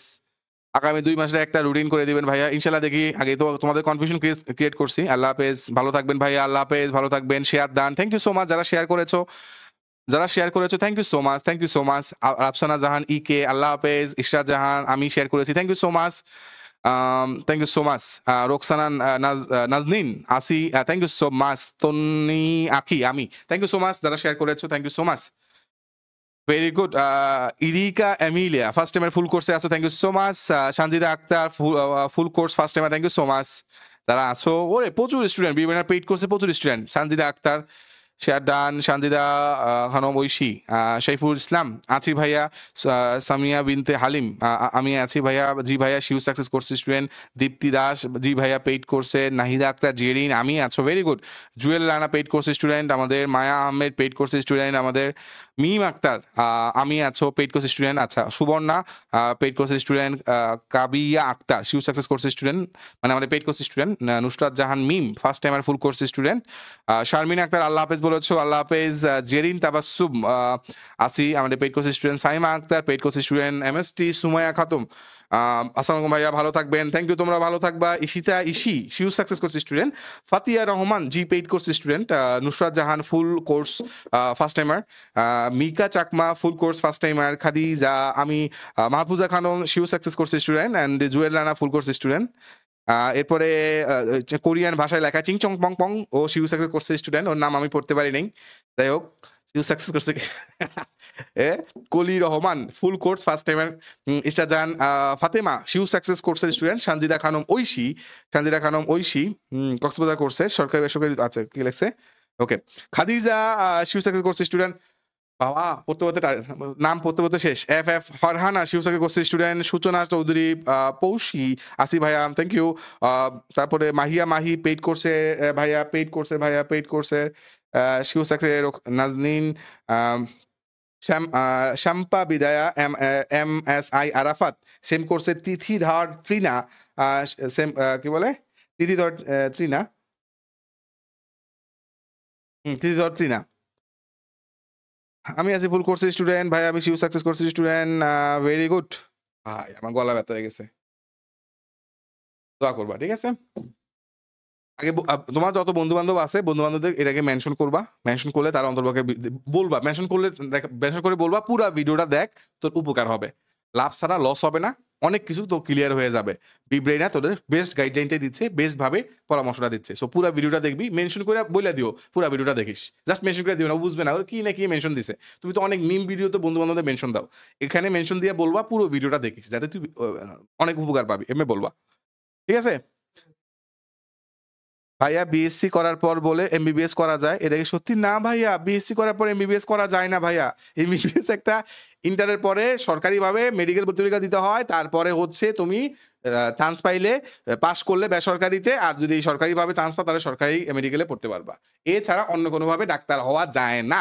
এছাড়া যারা নিজেরা ডাক্তার দাবি করে, একটা ছেলে তো নিজের মেয়ে দাবি করতেই পারে, একটা ছেলে যদি হচ্ছে ছায়া পরে ঘুরে, শাড়ি পরে ঘুরে, বা হচ্ছে ব্লাউজ পরে ঘুরে, কিছু বলার নাই। সো এখন অন্য একটা মানুষ, ধরো সে হচ্ছে ডাক্তারে অ্যাসিস্ট করে, হ্যাঁ কোনো একটা মানে ধরো কম্পাউন্ডার, ও যদি নিজেরা করে ডাক্তার সাহেব আজকে অফিসে আসে নাই, চেম্বারে আসে নাই, এখন সে ডাক্তারের চেয়ারে বলে বসলো হ্যাঁ আমি মিস্টার অমুক ডাক্তার বলছি, ওই বেটা নিজে দাবি করে, নিজে অনেকে দাবি করতে পারে, কিন্তু অফিসিয়ালি করা যায় না। এমবিবিএস পড়তে হইলে তোমাকে অবশ্যই ইন্টারের পরে মেডিকেল ভর্তি পরীক্ষা দিতে হবে বাংলাদেশে, যদি তুমি এমবিবিএস ডাক্তার হয়ে যাও। দাবি করলে যে কেউ করতে পারে, করে না দাবি, যে কেউ করতে পারে, দাবি তো করতে পারে। দাবি করা আর হওয়া আলাদা বিষয়, সেটা হচ্ছে বিএমডিসি, হ্যাঁ। তো বিএমডিসি রিকগনাইজ মানে বিএমডিসি স্বীকৃতি দেবে না। এই যে মেনশন করছে, পুরো ভিডিওটা দেখিস। Thank you so much Sumi Akter, ওর বান্ধবী সকল বান্ধবীদের মেনশন দিয়েছে, thank you so much Sumi Akter, ওর বান্ধবীদের মেনশন দিয়ে বলছে পুরো ভিডিওটা দেখিস। কানিস ফাতেমা ওর বান্ধবীদের মেনশন দিয়েছে, থ্যাংক ইউ, ভিডিওটা দেখিস ফুল, অনেক কাজে দিবে, থ্যাংক ইউ সো মাচ। দেখিস তোমরা তো বুঝতে পারো, দেখো মানে অনলাইনের এই জগতে হাজার লাইভ চলে, হাজার ভিডিও থাকে, কোন ভিডিওটা ইফেক্টিভ আর কোন ভিডিওটা যে সময় নষ্ট, এইটা তোমরা আশা করি এখন বুঝতে পারতেছো। অনেক ভিডিও আছে যে শুধু মানে কি বলে লাইক করো, কে কোন জেলা থেকে আসো, বান্দরবান থেকে বান্দর আসো, এবং কুয়াকাটা থেকে কুয়া আসো, ঠাকুরগা থেকে ঠাকুর আসো, এগুলা পড়তে সময় নষ্ট করে ফেলে। তো আজকে আমরা একদম প্রথম থেকে একদম শেষ পর্যন্ত, এখন না তোমার সাথে গল্প করতেছি, প্রথম থেকে সবকিছু সুন্দর করে বুঝাই দিছি, তাই না? শুভ ভট্টাচার্য, তোমার নাম বলি না, এই যে বলে দিলাম। ভাইয়া প্রশ্ন আছে, পরে আবার যখন সেশন নিব তখন ইয়ে করবো, প্রশ্ন দিও, আজকে আর নিব না, আমার মাথা বউ করতেছে। Thank you so much, thank you. আসসালামু আলাইকুম। সবাই ভালো থাকো, সবাই স্বপ্ন পূরণ হোক, এই দোয়া করি। আসসালামু আলাইকুম।